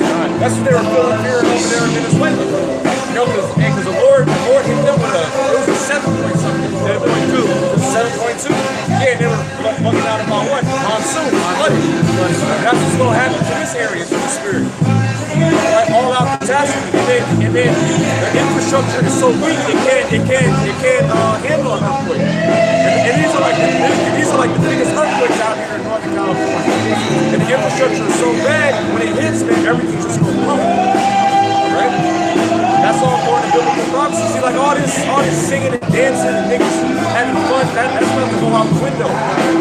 All this vain life. I was just meditating on that earlier. Everybody here lives a vain life. All right, it's full of vanity, lies. It's based off of a false pretense, America. And everybody's being reminded of that right now, right before the Lord ultimately destroys them.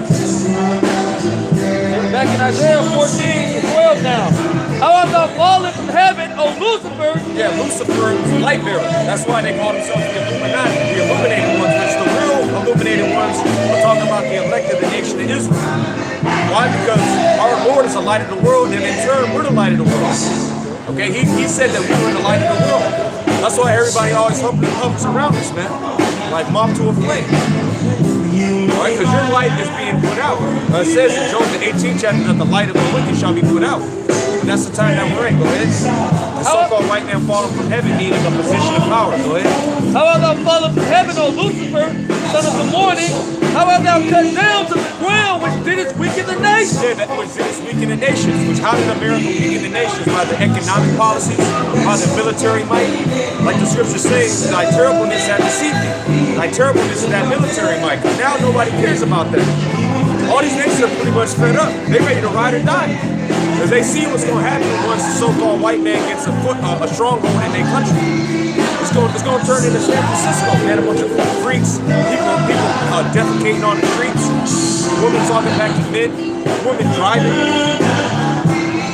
Okay, children have getting tattoos and colored hair and all that.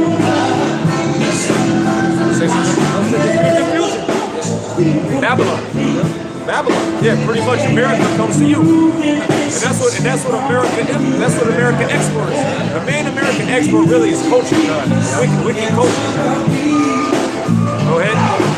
For thou hast said in thy heart, I will ascend into heaven. Yeah, well that's the so-called white man. He's all about ascending into heaven. He just messed up the whole earth, and now he want to go and bomb Mars. He want to bomb the moon to see if this happens. This man has to be stopped, man. If you don't see that, you have to be put to death, man. Go ahead. For thou hast said in thy heart, I will ascend into heaven. I will exalt my throne above the stars of the Most High. I will exalt my throne above the stars of the Most High, which the stars of the Most High are the Israelites. That's really what Esau lives for, to be over us. Just like Haman. He said, look, all of this, me being second in command, going to dinner with the king and his wife, that avails me nothing as long as I see Mordecai, the Jews sitting at the gate. That's the spirit of all these so-called white people. And that's really why Esau's vexed. Why is there a rise in white suicides? Why is there this? Because you're being exposed for who you are, and Jake, you can't keep us down no more, man. I will sit also upon the mount of the congregation in the sides of the north. Right, the sides of the north, you're sitting above the Israelites in North America. Go ahead. I will ascend above the heights of the clouds. I will be like the Most High. Yeah, I will be like the Most High, which is why that's why he has the DARPA program, which is what? Figuring out your thoughts. Oh, like we're talking about Stephen Hawking, right? He had that capability to what? Voice synthesizer. Exactly. Yeah, because the so-called white man, he wants to be like the Most High and know your thoughts. He wants to control your personality. He wants to program you to do what you do the next day. When the Heavenly Father does that within a dream. Pertaining to Job the 33rd chapter. So Esau wants to eliminate the Most High and then implement and force his spirit upon you. Which is why he got, I forget the name of the chemical, but there was a Jake at Berkeley. He exposed it about how the chemicals that Esau puts in the atmosphere make you a homosexual, man. Or they tried it, I believe it was bees. I believe it was frogs. It was frogs, I'm sorry. Oh, okay, yeah, Yeah, homosexual frogs, man. And Esau does this purposely. Like that, what's the name of that pesticide I mentioned earlier? Roundup. Like that Roundup, why would you do that, man? Those are two completely different industries, man. There ain't no way that Roundup's supposed to be in wine. But he does that because he wants to be like the Most High, because breakfast cereal, because he wants to put spirits on you. Just like the Most High, he put you in a certain spirit. The so-called white man wants to put you in a certain spirit, all right? But he does it synthetically. He does it carnally, right? Because that's his blessing to be carnal. So he did all that to destroy Israel. Because I was looking at a list, it was like damn near everything that Jake grew up on. Yep. You know, if it wasn't for by the mercies of the Most High, man, we'd be through. Right. You know, because his whole heart was set on killing Jacob. And in doing that, he'll kill his own people, man. He'll kill everything, man. He'll destroy everything. Yeah. Like the elder brother Gad goes into, they called it a white sacrifice. Yeah, he'll have a few like these guys. These are like white sacrifices. You know, they're catching hell, but really the whole goal is to destroy us. Go ahead, brother. Verse 15 hell with says, them devils. Yet thou shalt be brought down to hell to the sides of the pit. Right, and that's what's happening. The so-called white man is catching hell right now because pertaining to Deuteronomy, the 30th chapter, the curses which are placed upon our people, they're now coming upon him. Okay, everybody's scrutinizing him and properly identifying him as a true criminal. That's a true problem of the earth. Go ahead. They that see thee shall narrowly look upon thee and consider thee, saying, is this the man that made the earth to tremble? Right, narrowly look upon thee. Yeah, examine, scrutinize. Is this the man that made the earth to tremble? Hey, because those Ugandans, they were like that because they harken back to a time when the so-called white man in the form of the British ran through their country, all right, put him in subjection. So they're looking at every so-called white man like that. Was this the man that made the earth to tremble? Through what? Oh, actually, go ahead, brother. Is this the man that made the earth to tremble and did shake kingdoms, that made the world as a wilderness? Right, and we were watching about those Vietnamese, man. He made their countries like the wilderness. Even in Cambodia, Laos, those kids, they run into the fields, and there's landmines there. They get blown up. That happens all the time, man. The so-called white man did that, made the earth a wilderness. That's why all analysts agree that all spirits of life, any ecologists, whether it's an ecologist, all right, a geologist, so on and so forth, they agree that all life forms are in decline under the so-called white man. The ancient Babylonians didn't do that. The ancient Egyptians didn't do that. Even the so-called white man was in power before they did that. Okay? Go ahead. It says that made the world as a wilderness. Yeah, you go to places here in America that look like a damn bomb hit. Go to Detroit, man. They look like a wilderness. So wild jakes, they selling e-pills, 5 $5 e-bills, man. They on boats, they gotta go to Canada to get, man, you see that? Yeah, they gotta go to Canada on a jet ski to get the blood. Come back, there's nothing but bandos all around. They selling pills for $5, breaking down, cutting with something else. That's what the so-called white man. So-called white man put him in that predicament. Right? They made the world as a wilderness and destroyed the cities thereof. And that's what the so-called white man does. All he does is destroy the city. And then he rebuilds it in his wicked image. That's why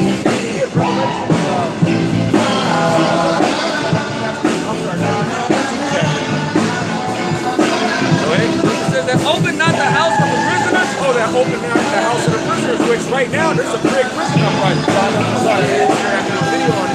There's a big prison uprising right now. You got strikes at Folsom, I believe at Cochrane. Yeah, because America has by far the biggest prison population. And you would think it would be China or India. It's bigger than China and India combined, man. It's like over 2 billion people over there. It's only 400 million people over here in America, but it's like 2 billion that's locked up. And most of them what? Non-violent crimes, drug offenses. And where did they get the drugs from in the first place? The so-called white man. The so-called white man, he's allowed to sell drugs and market it. Okay?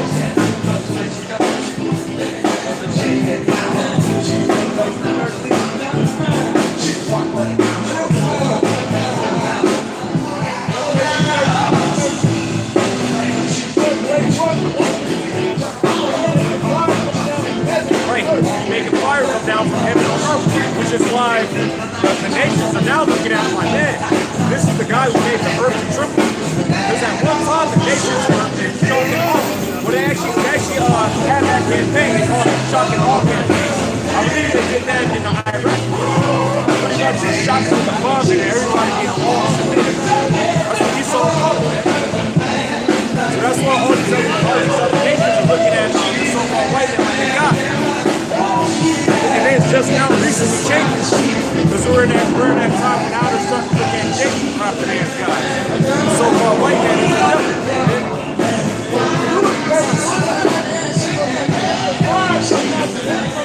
Yeah, that's right, Bob, because who was doing that before? The Heavenly Father. Like Sodom and Gomorrah, that was directly from the Heavenly Father. Raining fire and brimstone. And the so-called white man, he got his atomic bomb, he got his nuclear bomb, and they're like, oh shit, hey, fire come down, just stand behind the guy.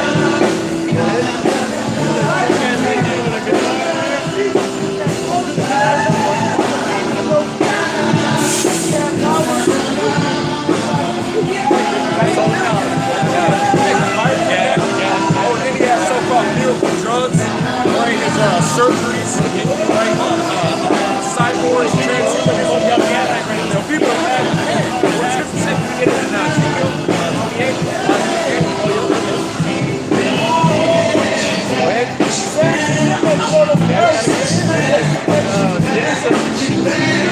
Right, that image ain't talking about Serapis Christus. Right, that image is talking about how this society is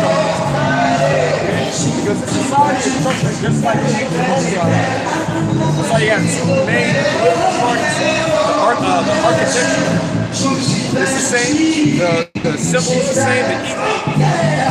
Alright, this is nothing more than the revitalization of the Roman Empire.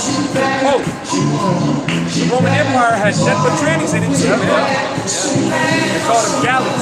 And that was actually that was like an official religion of the Roman Empire, man.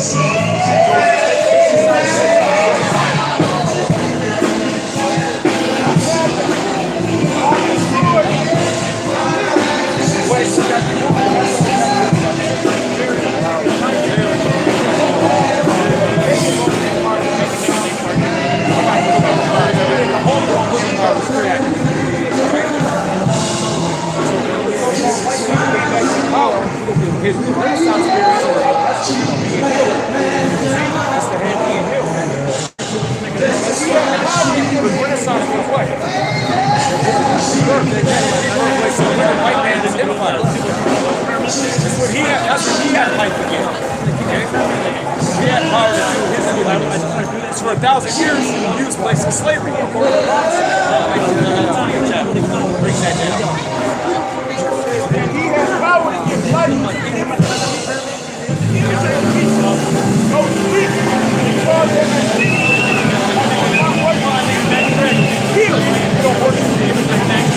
that's why you have our people in the 60s and like that. What did they say? Shot him in his sleep. You had a group organization of adults there. They just wanted not to be under the so-called white man. What did he do? Fire bombing, man. If you don't work with it, if you don't conform to the so-called white man's doctrine, you cause people to tell. Now you might say, well, how are you guys able to do it? Because the Most High is with us, man. All right, because this is a spiritual thing. All right, because the Lord is using us to preach His word, so that the so-called white man can be decimated spiritually. Okay, be exposed before ultimately he's destroyed physically. Okay.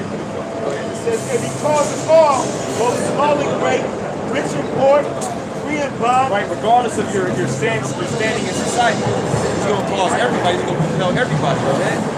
Receive a mark in their right hand or in their forehead. Right, that mark, he's looking up that word, is mark. It means a thing that's implanted, an incision. Right, and there's people who have this. I actually met a so-called Puerto Rican who put this in her two children, man. She was previously in the military. They were born in the military hospital. And he had her son's child, I believe, or she had a son and a daughter. So there's a lot of people walking on the earth that already have this RFID chip, which is a mark of the beast. And so you already know that they have this through wicked spirits. They never had a chance, man. Never had a chance. There's a lot of people like that. A lot of them, Jakes, they got chips. And eventually, the so-called white man is going to cross everybody to receive that mark. Right? That mark of the beast. 2 weeks ago, the biohacker said, basically, they was offering you the RFID microscope. And the Edomite, he's all happy about this shit. He used it to unlock his door. When you read on the comment board, the main Edomites, oh man, the more I see it, the more I want it. You can do it. You know? Take on the next you that nigga right now, Esau. You know, Esau, he still has that campaign, and he ain't stopped. That's still a Edomite. That's still an Edomite. Exactly. And we always have to remember that too. Because a lot of stuff that comes out of our world, race and Bible, this is going down. There's an RFID chip, mark of the beast, on a high level. Now, how it's going to be implemented on a high level is going to be introduced. You can speculate, you know, that's my word. We're going to know. We're going to see it. Okay, this is what he saw.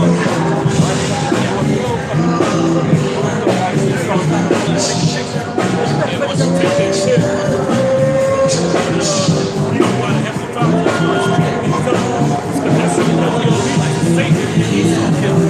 Esau, he's a worldwide rebellion. So you really gonna have these people choosing their side. You know what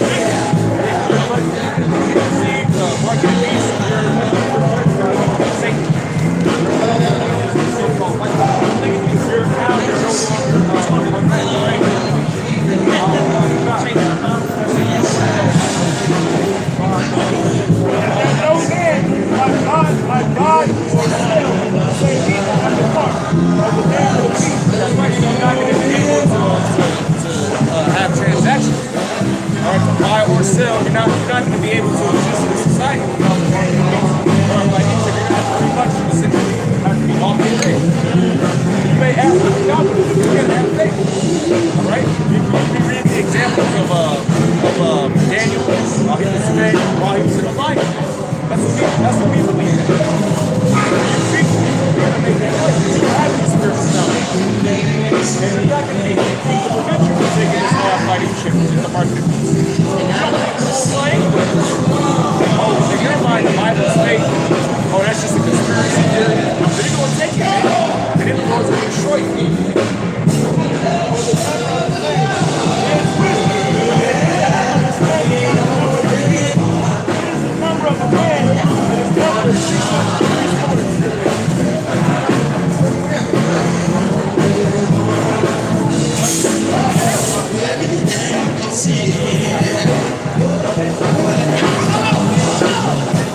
Check out. Right, they just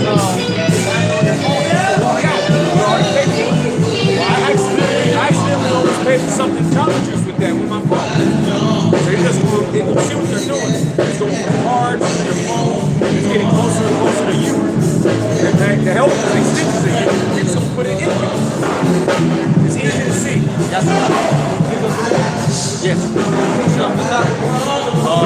Right. Ezekiel 28:1. The word of Yahweh came again to me, saying, Son of man, lands of the prince of Tyrus. Right, the prince of Tyrus, that's talking about Esau, the so-called white man. Now you might say, well, when you say Tyrus, when you read, I think it's in chapter 4, it describes Babylon just with the word Tyrus. It talks about all the narrators in the sea and how it's just like Revelation, the 18th chapter and the 17th chapter. It's just a different name. But it's talking about the same entity, the same temple, the same society. Go ahead. Thus saith Yahweh power, because thy heart is lifted up, thou hast said, I am God. Wait, so who else is that described? The so-called white man. When you read the book of Obadiah. Okay, or when you read Isaiah 14th chapter, which the Spirit is happening going to. Second Thessalonians, the second chapter.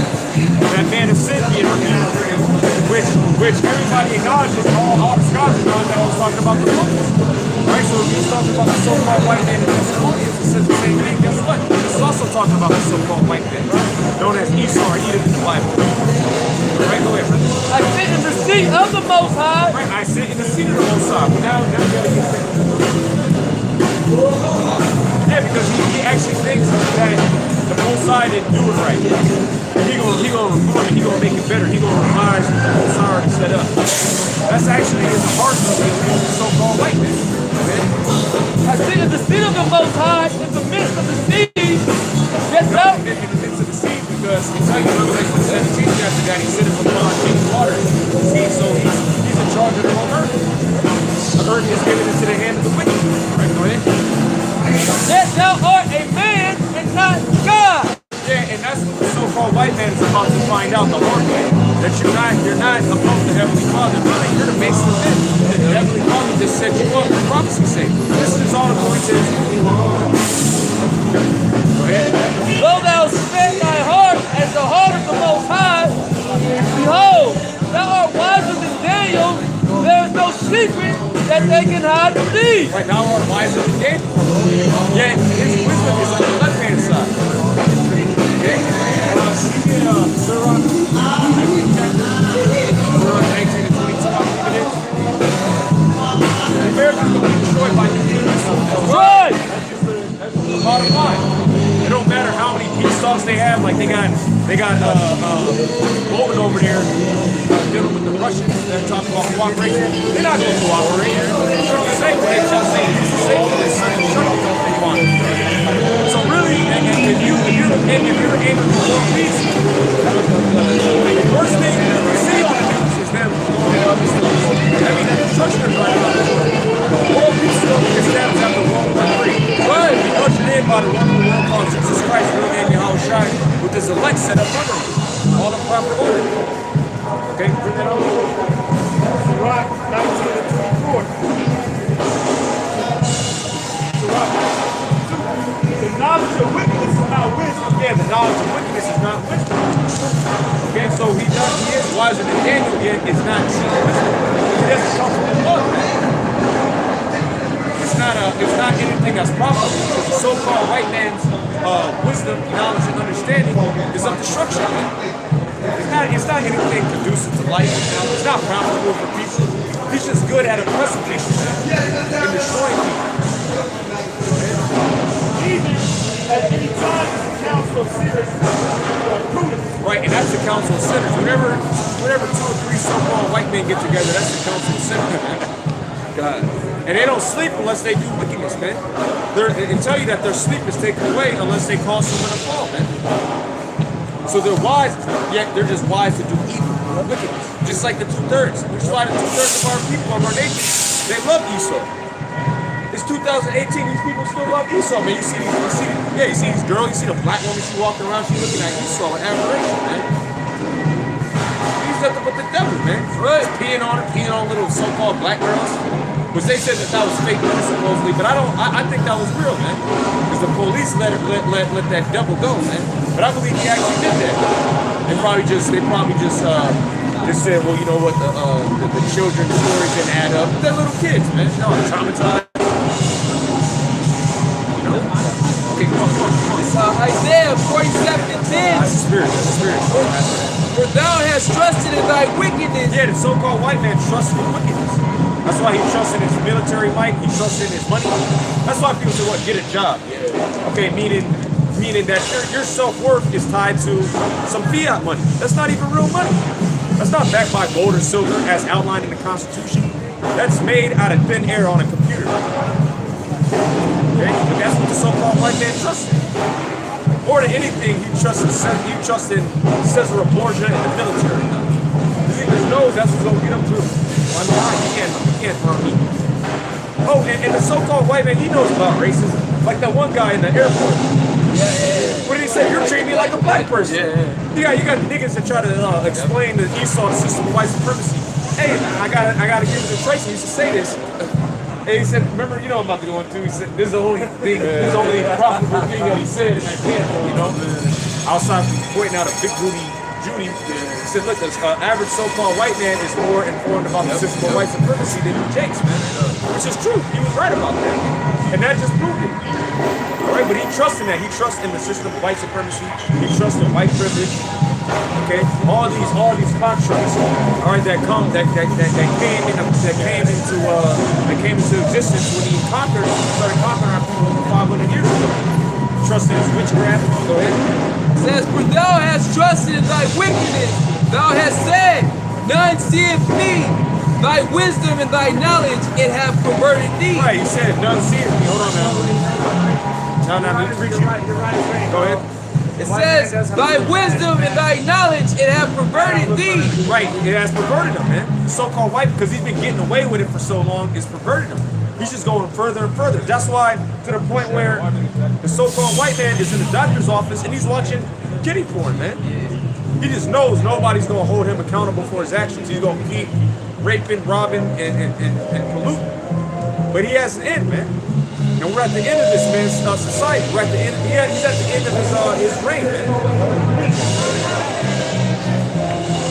It says, and thou hast said in thine heart, I am, and none else beside me. Yeah, I am, and none else beside me. Who is the Most High? Who is the Most High that I have to listen to his prophets? What do you mean I'm going down? That's why it says again, the pride of thy heart have deceived me. Because it's readily accessible, all the information, man, about America going down, how America can never get out of this debt.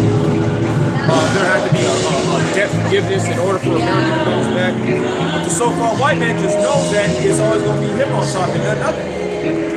Or he just thinks he's going to exterminate us. And then he's going to have the kingdom forever. That's not going to work. Okay? Therefore shall evil come upon thee. Thou shalt not know from whence it riseth. Oh, and that's why Esau's fallen suddenly. These Americans, they don't know what the hell happened. They shell-shocked. They still messed up. Like, why is this happening? Because just 10 years ago, they was cool. Now their house got foreclosed. Everybody got moved into their grandma's house. Now their cousins in there on opioids. All right, they other cousin, she's getting passed around by Jake. That's what's happening to the so-called white man. Most of the people in my neighborhood, it's like a cool neighborhood. It's Edomites, man. You don't see those Jakes out there. It's true-ass Edomites. Wicked destitute.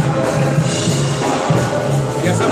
Guys, this is Job 20:11. His bones are full of his sin of his youth. Right, the sin of his youth. That's talking about from the foundation of America. Because America was never founded on Judeo-Christian principles. America was founded on witchcraft. That's why you got those pictures of Benjamin Franklin, George Washington, and they got the Masonic symbol. Because that's what they are. They're so-called Freemasons. Okay? We shall lie down with him in the dust. And you're in a Canadian state right now. The so-called white man is confused. You don't know what's going on. You looking for somebody to blame. You got nobody to blame but yourself. I'm here. It says, though wickedness be sweet in his mouth, though he hide it under his tongue. He hide it under his tongue because the so-called white man has been playing a different game for the last 40, 50 years. Our people started rising up. Now he's nice. Now he's a nice guy. Now he's liberal. He loves everybody. But it's still in him, man. And that's why it's coming out more like that vitriol's in, like juice tweets and stuff. And the internet has given the so-called white man a platform to say what he wants without exposing himself. But now he is. Just like that false preacher over there in Uganda, man. He's been waiting, all types of niggas came out, man. Hit him in the back of the head, called him bitch. Fuck you. Yeah. Hey, he didn't care. Hey, he was filming, he didn't care. He was filming this bitch. Like bitch. Yeah. So he hunted up, he tried to hide it under his foot. Because wait a second, he's over there trying to convert their soul, but he really hates their guts. Though wickedness, though he spare it and forsake it not. He never forsakes it. He never forsakes it. It's always in him. And now it's coming to the forefront. Now you got Baphomet just killing it. Oh, right in the middle of downtown, man. Happy Baphomet. But that was always been in the so-called white man.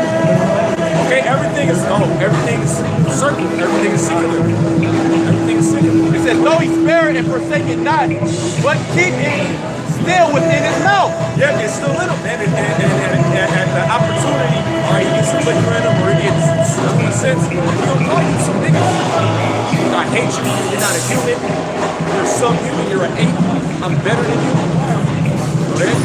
Yet his meat in his bowels is turned. It is the gall of the ass within him. He has swallowed down riches, and he shall vomit them up again. Yeah, that's right. That's right. Yeah, so all the riches that you have really comes from us anyway. You got it from West Africa. There's Ephraim, the so-called Puerto Ricans, as they're known today. They was just playing with gold. And then they say the world's richest man was really, the richest man was King Solomon. Yet, according to secular history, the so-called white man in August was who? Mansa Musa. All right, he's an Israelite on the west coast of Africa. All right, Jake talking about Timbuktu and all that. All right, the Ghana Empire. He had all types of gold, man. And so they got it from us. Our people had, so they got the gold from us when they conquered West Africa, or when they took us out of that land and took our gold. We were in Spain, Portugal, all throughout Europe, America. Gad had a lot of gold. A lot of resources, like Solomon, he'll send Navy every year and a half. He says, it was a round trip every 3 years. It was a round trip every 3 years, I should say. That's how we know through the spirit that the northern kingdom, they went over to here, right? Because of what was written in the book of First Kings about how he was sent out to do what? To get going. It says, after that, we get Job 27:16. It says, he shall suck the poison of asp, the viper's tongue shall slay him. Oh, yeah. Now you get slayed, man. Really, you're blowing on your own tongue. Everything is coming back to bite you in the ass. As the old saying goes. Go ahead. It says, he shall not see the rivers, the floods, and the brooks of honey and butter. Yeah, that's right. You're not going to be able to, in other words, establish a new world order. That's not going to come to fruition. It says when you're about to fill his belly, and the full sounds will rain upon you. People grab that. I believe it's in that chapter. Yeah. Right. It says, that which he labored for shall he restore. Yeah, that which you labored for you shall restore. And that's not going to get you off the hook. You know, scripture talk about restoring the blade. That's not going to get you off the hook. You're going to try to restore everything, which is impossible. Right? That's why everything that Babylon's going to receive is double. Okay, double. And you can't even measure the hell that you put the nation of Israel through, man. And shall not swallow it down. That's right. You're not. Go ahead. According to its substance shall the restitution be. Yeah. You can try to pay back the pledge, but that's not going to save you from slavery. And he shall not rejoice therein, because he has oppressed and has forsaken the poor, because he has violently taken away a house which he buildeth not. Micah 2nd chapter. You got that real quick. Micah 2. Start from the top. This is talking about Esau. You pick a spot on the globe, the so-called white man violently took it away.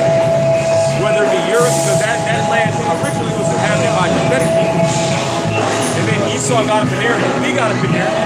You violently took it away from us. You like to say, well, look, I'm Russian, I'm Eastern European, I didn't have nothing to do with slavery. So-called black people were ruling in Europe. Okay, you violently took that away, man. So the so-called Native Americans are the tribe of Gag, violently took away their homes, put our brothers on reservations. Now you have to pay for that, right?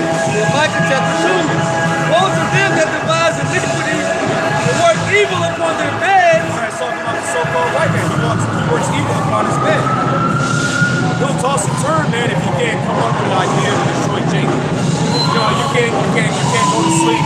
All right, unless you get a good mindset, you got a good conscience, a good mind to the devil. You can't go to sleep unless you meditate on the things. Go ahead. When the morning is light, they practice it because it is in the power of their hands. That's right, because the earth is given into the hand of the wicked. Okay, go ahead, bro. And they covet fields and take them by violence. They covet fields and they take it by violence. Okay? And you see that. That's why you got them Australians, indigenous Australians rising up against you. So-called East Indians, or the Persians, they're rising up against you. Because they know if you come around, you're going to do that. You're going to replicate. You're going to replicate what you've been doing for the past 500 years, which is what is described right here. Hey, they got the history with Agag too. Right. Haman. Yeah, that's right. He tried to subvert and overthrow the Persian Empire and give it to the Macedonians. Which eventually it happened, but that just goes to show how the so-called white man works. They'll get real close to you and then overthrow you. That's why I tell you, sir, at the 12th chapter, it said, not by you, don't have them on your right. So what do? They'll overthrow you and slide in, and they only slide in. And now you're a stranger in your own land. You're an alien. You're an alien in your own. Yeah, now you're the illegal alien. Like you saw Issachar illegal aliens. That's crazy, man. Issachar has been in this land since they came over around 720 BC, trading with Gad, and even some of these spots were a part of the Aztec Empire. Some of these sites in California going up to the northwest. But and they covet fields and take them by violence, and houses and take them away. So they oppress a man in his house, even a man in his heritage. Yeah, even a man in his heritage, which is why people are so embarrassed to wear their traditional clothing. The so-called white man will demonize you. People will hire you. Oh, that's why they gotta cut their beards. Okay, they gotta adopt to American customs, American so-called holidays. Yeah, you got a straight up East Indian man. Just come over here. He's celebrating Thanksgiving and Christmas, man. Why? Because his heritage is oppressed, man. But nobody's more oppressed, his heritage is more oppressed than us, the Israelites. That's why Esau is so adamant about saying, no, you got Hamites.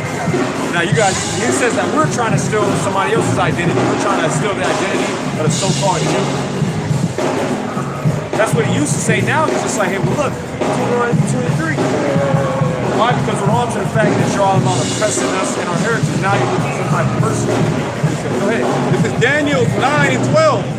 And he has confirmed his word, which he spake against us and against our judges that judged us by bringing upon us a great evil. For under the whole heaven has not been done as has been done upon Jerusalem. That's right, man. And look at the first Maccabees says First Maccabees, the 2nd chapter. Yeah, because the hell that our nation have caused is unprecedented. And everybody knows it, man. That's why he says, what? You're treating me like a black person. Because everybody knows that's the picture of oppression. Oh, I was in traffic court, and this older so-called white woman, and she was trying to have an offense against the cop. She's like, oh my, yeah, and he was just so rude to me. And if I was a black man, he probably would have shot me. That's what she said, man. That's what she said, and everybody was like, but everybody knows it's true, man. Everybody knows it's true. Why? Because under the whole heaven has nothing been done what's been done to the nation of Israel, and it's ongoing. It's an ongoing thing. It's an ongoing oppression. It never stops. We're oppressed, man. So we get pulled over. Cops fuck with us, man. Cops pull out on us. All right, we get scammed. All right, money gets overdraft fees. All that, man. Get discriminated, get racially profiled. Every day. Oh, the cop, just today at camp, told me I'm gonna sit in the back. And he dangled the handcuffs. Dangled the handcuffs all the time, holding the sign, showing his ass in slavery. Because he understands that he has power. These cops know.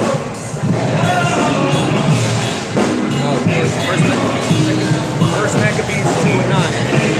This is First Maccabees 2:9. Our glorious vessels are carried away into captivity. All right, that's talking about us. We're the glorious vessel. Go ahead. Our infants are slain in the streets. Yeah, that's what happened. That's what happened back then, and then the Lord ran it back. All right, when the Spaniards came over, what were they doing? They were killing infants. Like slicing the so-called indigenous woman stomach open, stomping on the baby. Yeah, they were lynching our children. Going back here, alligator babies. It's never stopped. Okay, that's the spirit of the so-called white man. Then you have actual Israelites that team up with the so-called white man to come against us. Like those clowns that run with vocab alone. You notice this whole squad is niggas. You got the black woman, or you got some simple jakes. Yes, our infants are slain in the streets. Our young men with the sword of the enemy. What nation? Oh man, that's happening now. Young men getting slain with the sword. Man, there's a Jake getting shot every other week. Airfield. Yeah. 16-year-old kid, man, got shot in a school shooting. But nobody's talking about it, man. Why? Because they're Jakes. If there's an Edomite school, it'd be a school shooting, it'd be on national news. But as a Jake school, the brothers went to that. Some brothers went to this school. And then here it is, they shot them. I think they were Jewish, right? Yeah, they're Judites. I guess he was like, y'all heard about that shit that was saying. I was like, yeah. He said the dude died in my home. 16, right? Nice portion. And it was at the football game. Yeah. And they showed them all. They had Jake all with their hands up, you know, walking them up with their hands behind their head. Jake in the football gear, man. Yeah. The whole stadium. You have no assurance of life here, man. That's the curse of Deuteronomy 28 chapters. That's why we're thankful. I'll speak for myself. I'm thankful that I wake up, man. You know, you might be in pain, you know, but you still be thankful that you wake up, man, because this is the land of the valley of the shadow of death. Like that David described, man. And it says, in that land, there with the light shine.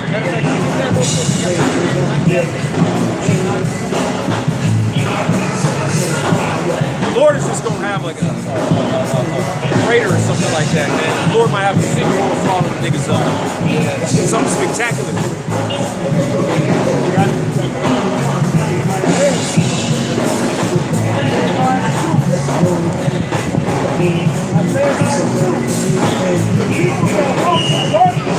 I've seen the great light. Yep. They that dwell in the land of the shadow of death. That's this place, man. The land of the shadow of death. And everybody always talks about how violent America is, and how unsafe, and how dangerous it is, man. Which goes to show that we're talking about America. Now we don't say it, but this is talking about Babylon the Great or America. Where did this truth come straight forth from? New York, man. People that walk in darkness have seen the great light. Right, I've seen the great light. And where did that light come from? New York. Harlem. That's spiritual, man. That's like a so to speak.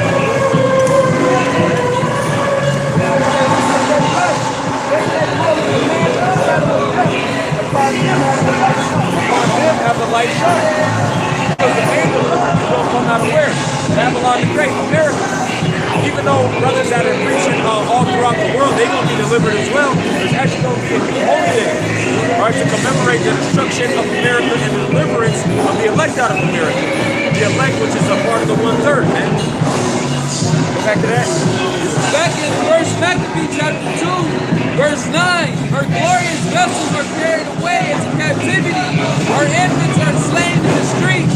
Our young men with the sword of the enemy. Yep. What nation have not had a part what nation have it, which is why all these nations have to go into captivity.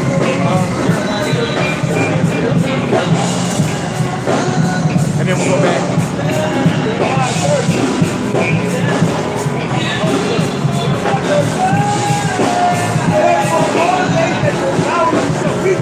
Yep.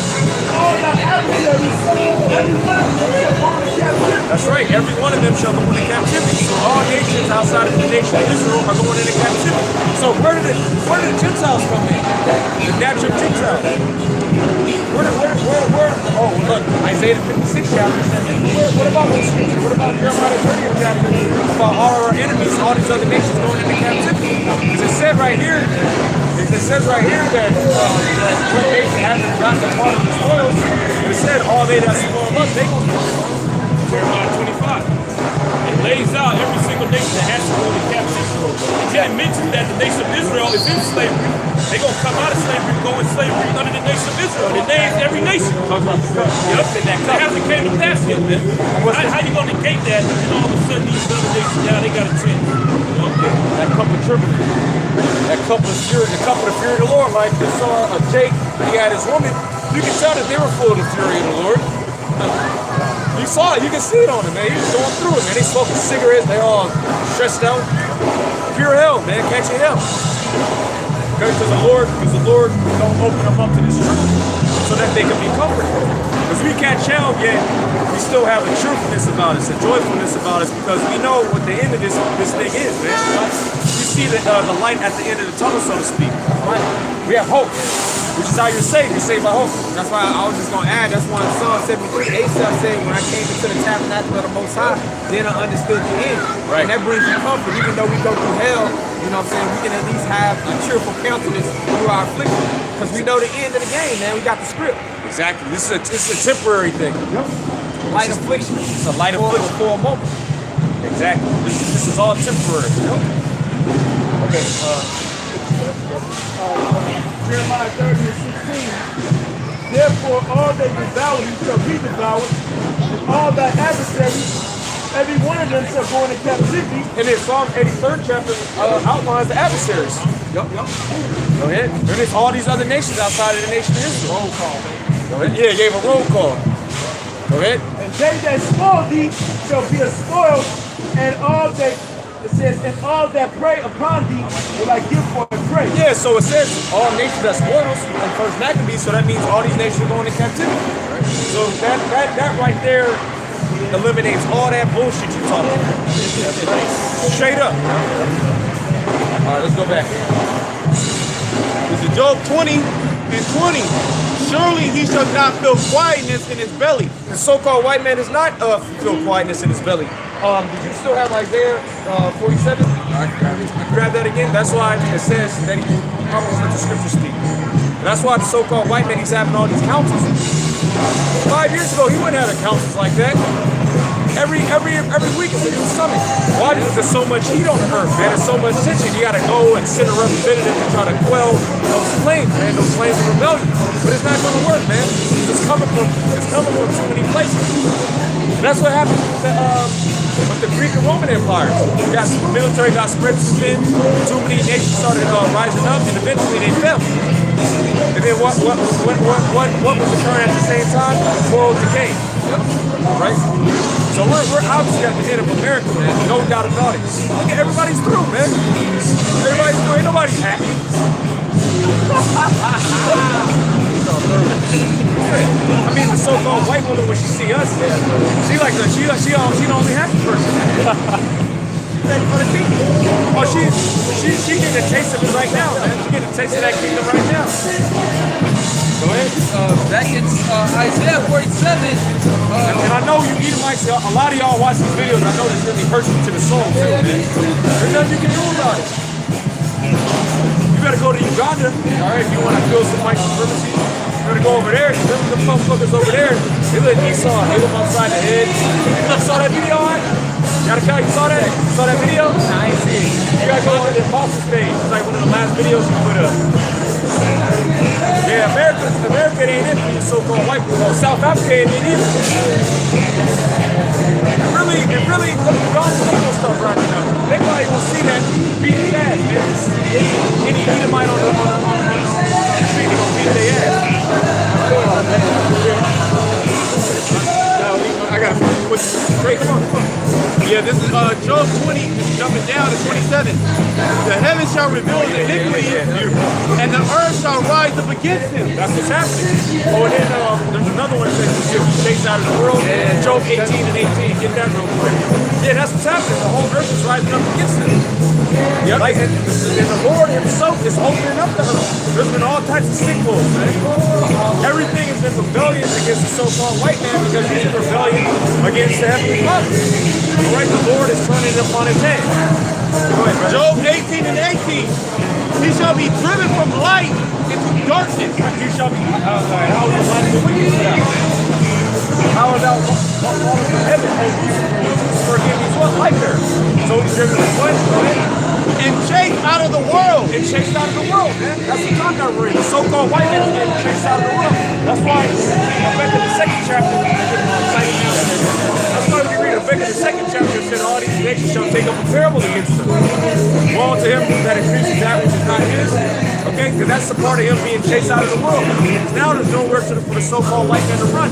He done already ran up in all these other nations. So now the only thing that can happen now is all the nations coming to him. Isaiah 33, and then go to Isaiah 27. Isaiah 33 and 1. Go.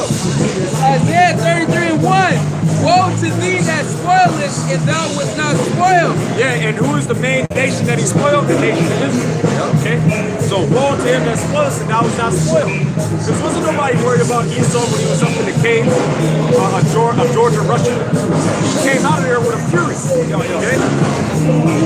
Go ahead. Because it tells you in Job 30th chapter that he was driven forth from amongst men. Okay, they prayed, which when you look up pray, that means like front name, like a horse or something. Like a horse, yeah, exactly. Just like a horse, man. Okay, it's like the so-called white man likes to talk about, okay, they didn't have a written language. You didn't have a verbal language, man. Oh yeah, well, we can't really verify that because there's no written records. It was all oral. You didn't even have oral records, man. You didn't know how to speak. Okay, Judah and then Gad later civilized you, man. You got civilized just enough to get your ass on a boat and come over, and then Gad civilized you. Go ahead, brother. It says, woe to thee that spoilest, and thou was not spoiled. Go ahead. And dealest treacherously, and they dealt not treacherously with thee. Yeah, that's right, because when you go to these other nations, there's still like a code of conduct, man, between nations, even though we were war with the Ammonites and the Moabites. We wouldn't do the treachery shit that the so-called white people do. Go ahead. When thou shalt cease to spoil, thou shalt be spoiled. Yeah, now everybody's looking to spoil you. Get over on you. Which is why Trump coming in. Look, we need to make a better agreement for America. Pretty much he's saying we're getting spoiled. We're getting hustled. Go ahead. Says, when thou shalt make an end to deal treacherously, they shall deal treacherously with thee. Like my man kept on good. He try to act like, okay, yeah, we're not gonna do some weird stuff. And then they got revealed, he's still on it, man. Why? Because he's dealing treacherously with America. Because they know if I don't deal treacherously with you, you're gonna deal treacherously with me. You're dealing with the so-called white man that's kill or be killed, man. You can't reason with that guy. He got robots, man. He's crazy. He's crazy, man. Obadiah verse 7. All the men of thy confederacy have brought thee even to the border. Yep. The men that were at peace with thee have deceived thee. Like the Pakistanis, the Afghans. You're at peace with those Pakistanis.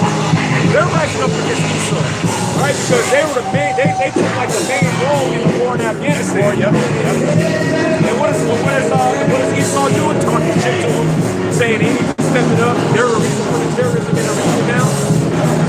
So they received Esau's threats. Now they're looking to team up with some other nations to come against America. Well, you have Imran Khan, one of the Democratic Party. He said that the AIDS So really, when you receive American aid, it's really doing work for your country. Yeah, you did say Because, that. like I said, they have the most people that died in the war over there in Iraq. Right. And Afghanistan. Those wars, they had the most casualties. They were on the front line, man. They were on the front line. And now you saw talking shit about them. So what you think they gonna do? They gonna team up with somebody to come against America. Iran, yeah.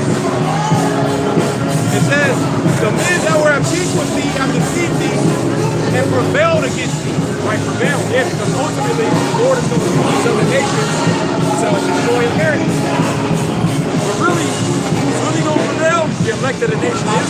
Right. Because shortly after that, the other nations going into captivity. But it ain't going to be like one nation is going to lose for a split second, like Russia or Iran or China. No.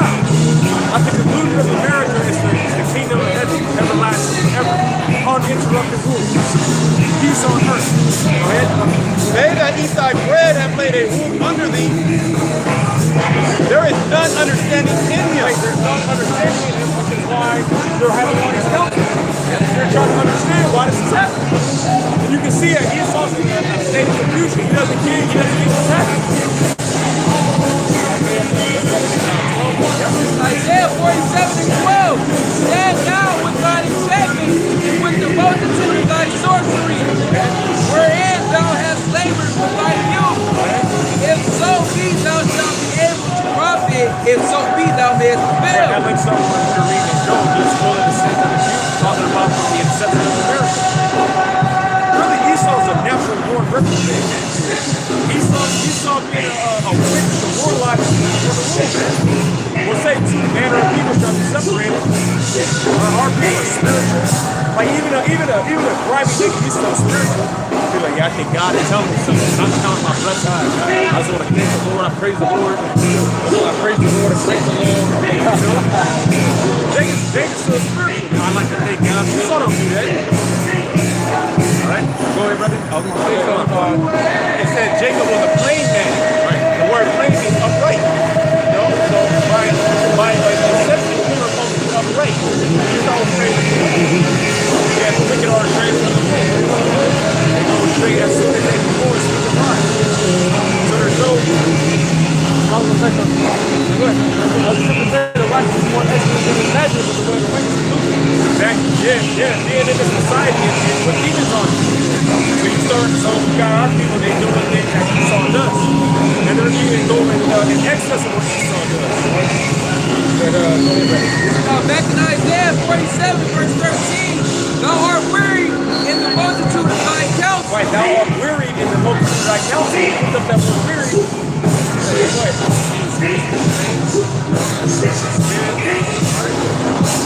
Pretty much, and that's what you see that with Esau. He's tired, man. He's tired. Yeah, he's exhausted. And it's laborious work, I guess. It's laborious work, I guess, oppressing all these nations inside. But yeah, but you gotta go and have a severe counsel there. You gotta deal with this situation. Well, they had that Manafort thing. The dude made a plea deal. The Lord, Trump's former lawyer, he had to make a plea deal. Yeah, he was paying off porn stars and shit. He was doing all campaign disaster. And Trump was so proud. He's like, well, look, that's not a big deal. He's on CNN, not Fox News. Well, that's not really a big deal. He's being exposed now to try to ease it. He has to go through what? A council. Oh no, everything's good. And nothing is good, man. And Esau's worried by it. You can see that. You can see it with all these numbers, man. Because they're going over, they're having these councils, and it's not going in their favor, man. Nobody's backing down from America. You say something? I was going to freestyle. Oh, yeah. Isaiah 19:3. And the spirit of Egypt shall fall in the midst thereof, and I will destroy the counsel thereof. Yeah, the council is being destroyed, man. The council of the so-called white man is being destroyed. Everybody's, because really, what was the strength coming from with the council? It's secrecy. Okay, that was the strength of the so-called white man. That nobody knows what he's doing. He's in the dark about it. But the light has exposed him, right? Go ahead. It says, and the spirit of Egypt shall fall in the midst thereof, and I will destroy the counsel thereof, and they shall seek to the idols and to the charmers. That's why Esau's just like, man, fuck it. Last ditch effort. He's just doing whatever he can. He's like, man, let me just go back to my roots. Just let everybody know. Fuck foundation. You gotta go back to his foundation. You gotta go back to his roots. Yeah, because you look at the George Washington Monument, it's the same fucking thing. Yep. But they're like, fuck it, let's get the go-ahead on that shit. You know, just do it, go all out. You know, this devil's at the end of it, out of his time. He going balls to the wall, man. Go ahead. It says, and they shall seek idols, and to charmers, and to them that have familiar spirits, and to wizards. Right, wizards, warlocks. Well, that's why Pizzagate, that's got exposed. Spirit cooking. This is our world, man. This is what we're up against. Really, man, fuck these elites, man. Right. Hey, if the most high before you, will be against you. Right. Oh, they said, he that is with us is stronger than they that is with them, man. Hey, because who you worship works for our power, right? Satan works for the Heavenly Father. This is Joel 5:12. So I like that, man. Edomites, man, we get you in slavery. Hey, man, it's gonna be like you. Hey, like the apostle already gave a beautiful now. It's gonna be like a Jake. You got like a big, like a down south Jake got a big plate of chicken. You know, buttermilk chicken. You know, and frying grandma's fried chicken's gonna be like that. We're gonna devour you, man. Right? We're gonna beat the brakes off your ass, man. Right? I'm sorry, brother. Kicking you off roofs, off mountains, watch you explode like how Amaziah did. Look, walking you around, a chain around your neck. You're gonna be like a dog, man. More than a dog. Yeah. Close. Yeah. Almost. Yeah, you're violent than earth, man. You're violent than earth. You're gonna treat you like you're supposed to be treated, man. Right? Esau's gonna know, just like you feel like a slut. She wants to be treated like that. Esau's gonna know, man. Esau's gonna accept it, man. He's gonna feed into you every day that you're gonna take your life. You're gonna have all types of fireworks, all that, man. You're gonna catch hell every second of your life. That's a constant pain. Go ahead, brother. It's a life. This is Joel 5:12. He disappointed the vices of the crafty. Right, who's the he, the heavenly father, man? The one that you forgot about. Because in the equation of the so-called white man, he didn't consider the both sides. He just thought, well, look, this is a great idea. This has to work. He didn't consider that the both sides were just his crafty enterprise, right? So that their hands cannot perform their enterprise. Right, and what does it say on the back of the dollar bill? Our enterprise is ground. No, it's not, man. It says when he's about to fill his belly, then the Most High shall rain upon him while he is eating. Eating what? You're gonna get certain steps into it, but you're not gonna fulfill it. Go ahead. He taketh the wise in their own craftiness.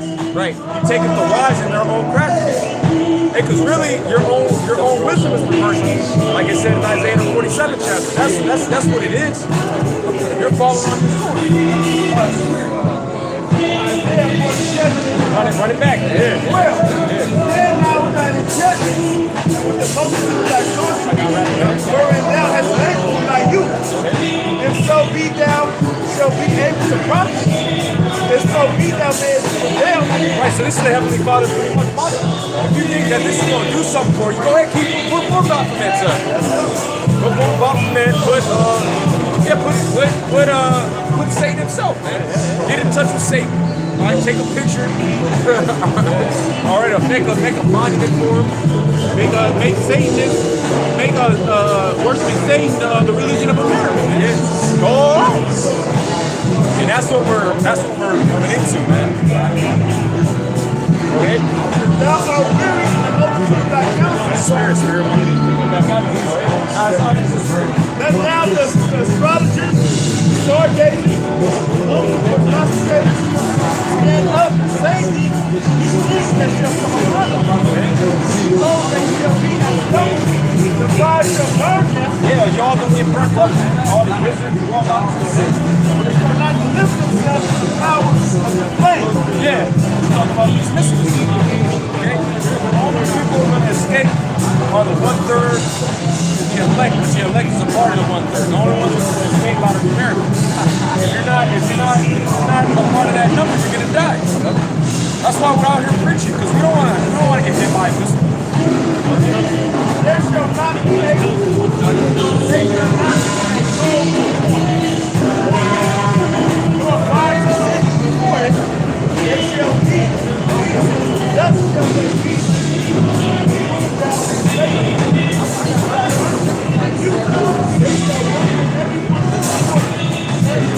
That's right, you're confusion and then you're going to be destroyed.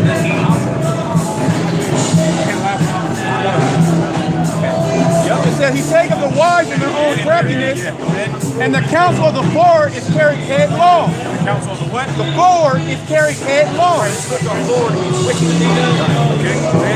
It says they meet with darkness in the daytime and grope in noonday as in the night. That's the Council of 13, the Illuminati, the Bilderberg Group.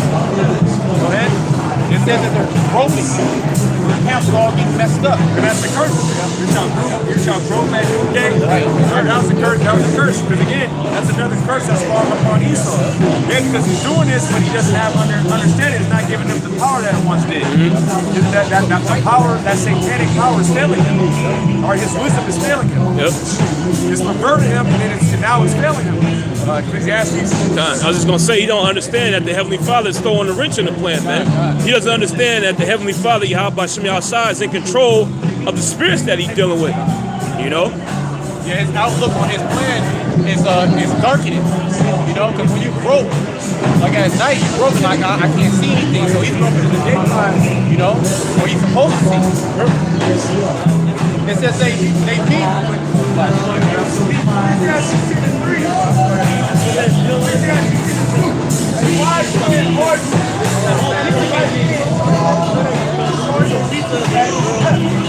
Right, and Esau's all the way on the left. And it says what? The fool has said in his heart that there is no God. That's Esau. That's why Esau's broken, because he never took into account the Most High. Man, is the Most High witness? Is the Most High going to have this prosper? He thought that he was the Most High. He started feeling himself. The pride of his heart has a secret. Yep. And also,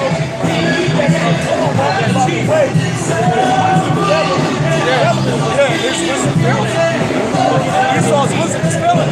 Well, was it saying, Sirach, knowledge of wickedness is not wisdom? Yeah, the spirit had that come out earlier.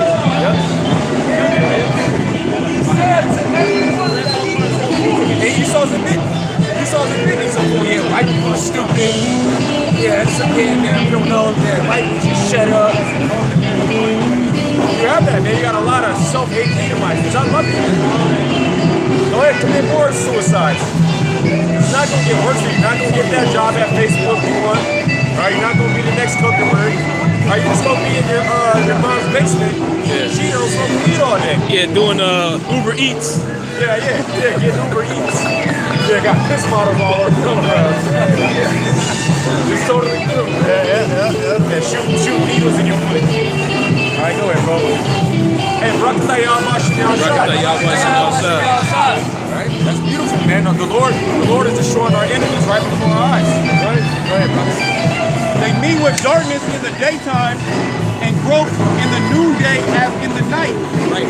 But he shall save the poor from the sword, from their mouth, and from the hand of the mighty. Right, that's talking about the elect. Go ahead. So the poor has hope, and iniquity stoppeth her mouth. Ooh, and that's what's happening. Iniquity is stopping her mouth. Our iniquity has been put out because this word is abounding. And it's what's the word I'm looking for? Not overflowing. It's overwhelming. It's overwhelming the iniquity and the wickedness. Some more of it? Now I'm gonna go back to Job. Okay, yeah. Let's go. This is Job 20 and 20. Surely he shall not feel quietness in his belly. He shall not save of that which he desired. Like, and you know, you have like a real bad stomach ache. You can't do nothing, man. It's crippling. That's what the Lord is likening what Esau's going through right now. But you got real bad stomach pain, and you can't think about nothing but that hell that you're going through, man. And that's Esau. Let's read that one more time. Yep. It says, surely he should not feel quietness in his belly. There ain't no quietness in his belly. Okay, go ahead. He shall not save of that which he desired. Right, which is the New World Order to have everybody under his subjection. Right, and how's he going to do that? And according to his mind, through the RFID chip, which is the mark of the beast. All right, if you don't obey me, there's cyanide in here. I'm going to just turn it on and keep it on. Okay, that's what he wants to do. That's according to his mind. That's what excites the so-called white man. All right, having control of him. And that's him trying to play the Heavenly Father. He can kill you, he can keep you alive, he can make you poor, he can make you rich. Yep. That's the qualities of Yahweh Shem Yahushua. He's going to do it through that chip. Absolutely right. Yep. It says, there shall none of his meat be left. Therefore shall no man look for his goods. In the fullness of his sufficiency, he shall be in straits. Yeah, and that's the time that we're in right now. He's in straits. The so-called white man is in a position of difficulty. Okay? Every hand of the wicked shall come upon him. Right, you look that word up, I believe it's Hamal, which means slavery. Okay, so starting with the nation of Israel and all these other nations that are forced to work in just slave-like conditions under the so-called white man. When he is about to fill his belly, the Most High shall cast fury of his wrath upon him. Yep. And shall rain it upon him while he is eating. That's right, and we're in that time right now. Okay, Esau is going to take some more steps, shut down the internet, push that chip, and the Lord is going to destroy his ass. Okay? He shall flee from the iron weapon, and the bow of steel shall strike him through. It's talking about these nuclear missiles. Okay, that's how America and the so-called white man's going out by nuclear war, World War III, the war to end all wars. That's spiritual. That's the nickname for World War III, the war to end all wars. Because it tell you in Isaiah, the 2nd chapter, that peace is going to be established on earth. Go ahead. It says, it is drawn, it cometh out of the body. Yea, the glittering sword cometh out of his gall. Right. That's talking about the arrow coming out of the silent. Okay? Terrors are upon him. Terrors are upon him. Yeah, because you're getting brought to the king of terror right now. He's talking about Yahushua. It says, yeah, because he's the King of Kings, Lord of Lords. Amen. Yeah, and what our Lord is doing, or is going to do, is he's gonna slap the crowns off of other nations and put them up on him. Right? He's gonna be like in boxing. He's like a unilateral champion. Okay, you know, he'll fight the guy. Now he's got that belt. He got that belt. He got that belt. He's undisputed. He's gonna be the undisputed king of the world. And then he's gonna give crowns to his elect. All right, that's how this movie ends. This is how the world is going. Go ahead. Now, Job 18:14, his confidence shall be rooted out of his tabernacle. You see that with Esau. All right, Trump is like the last vestige of that. But a regular Edomite, he ain't confident. You know what he's doing, man. Go ahead. And it shall bring him to the King of terrors. King of Kings, Lord of Lords. All right, that's your message. You barked up the wrong tree this time, Esau. All right, now your ill doings have come before the heavenly Father. It's time for them to judge you and destroy you. And the judgment is what? 1,000 years of slavery and extermination. Go ahead. Job 20 and 26. All darkness shall be hid in his secret places. A fire not blown shall consume him. That's talking about the missile, because when it blows up, when it fire goes on, you don't blow on it, all right? You don't fire it up. It just gets hot, and then it hits, and then everything around it, hey, the Lord, all that shit, all that noise. All right, go ahead. It shall go ill with him that is left in his tabernacle. Yeah, it's bad for Esau. Bad times for Esau. Go ahead. The heavens shall reveal his iniquity, and the earth shall rise up against him. The increase of his house shall depart, and his goods shall flow away in the day of his wrath. This is the portion of a wicked man from the Most High, and the heritage appointed unto him by the Most High. So that's the story of Esau. Esau had his eyes satisfied. And never had his fall. He's in a precipitous decline. It's all about the worship. All right, don't got anything else? All right, now we're going to wrap up. All praise on the Lord goes to Yahweh, Hashem, Yahushua, Hashem, Rakapadash. Hopefully the lesson was edifying and sharp. Depth to the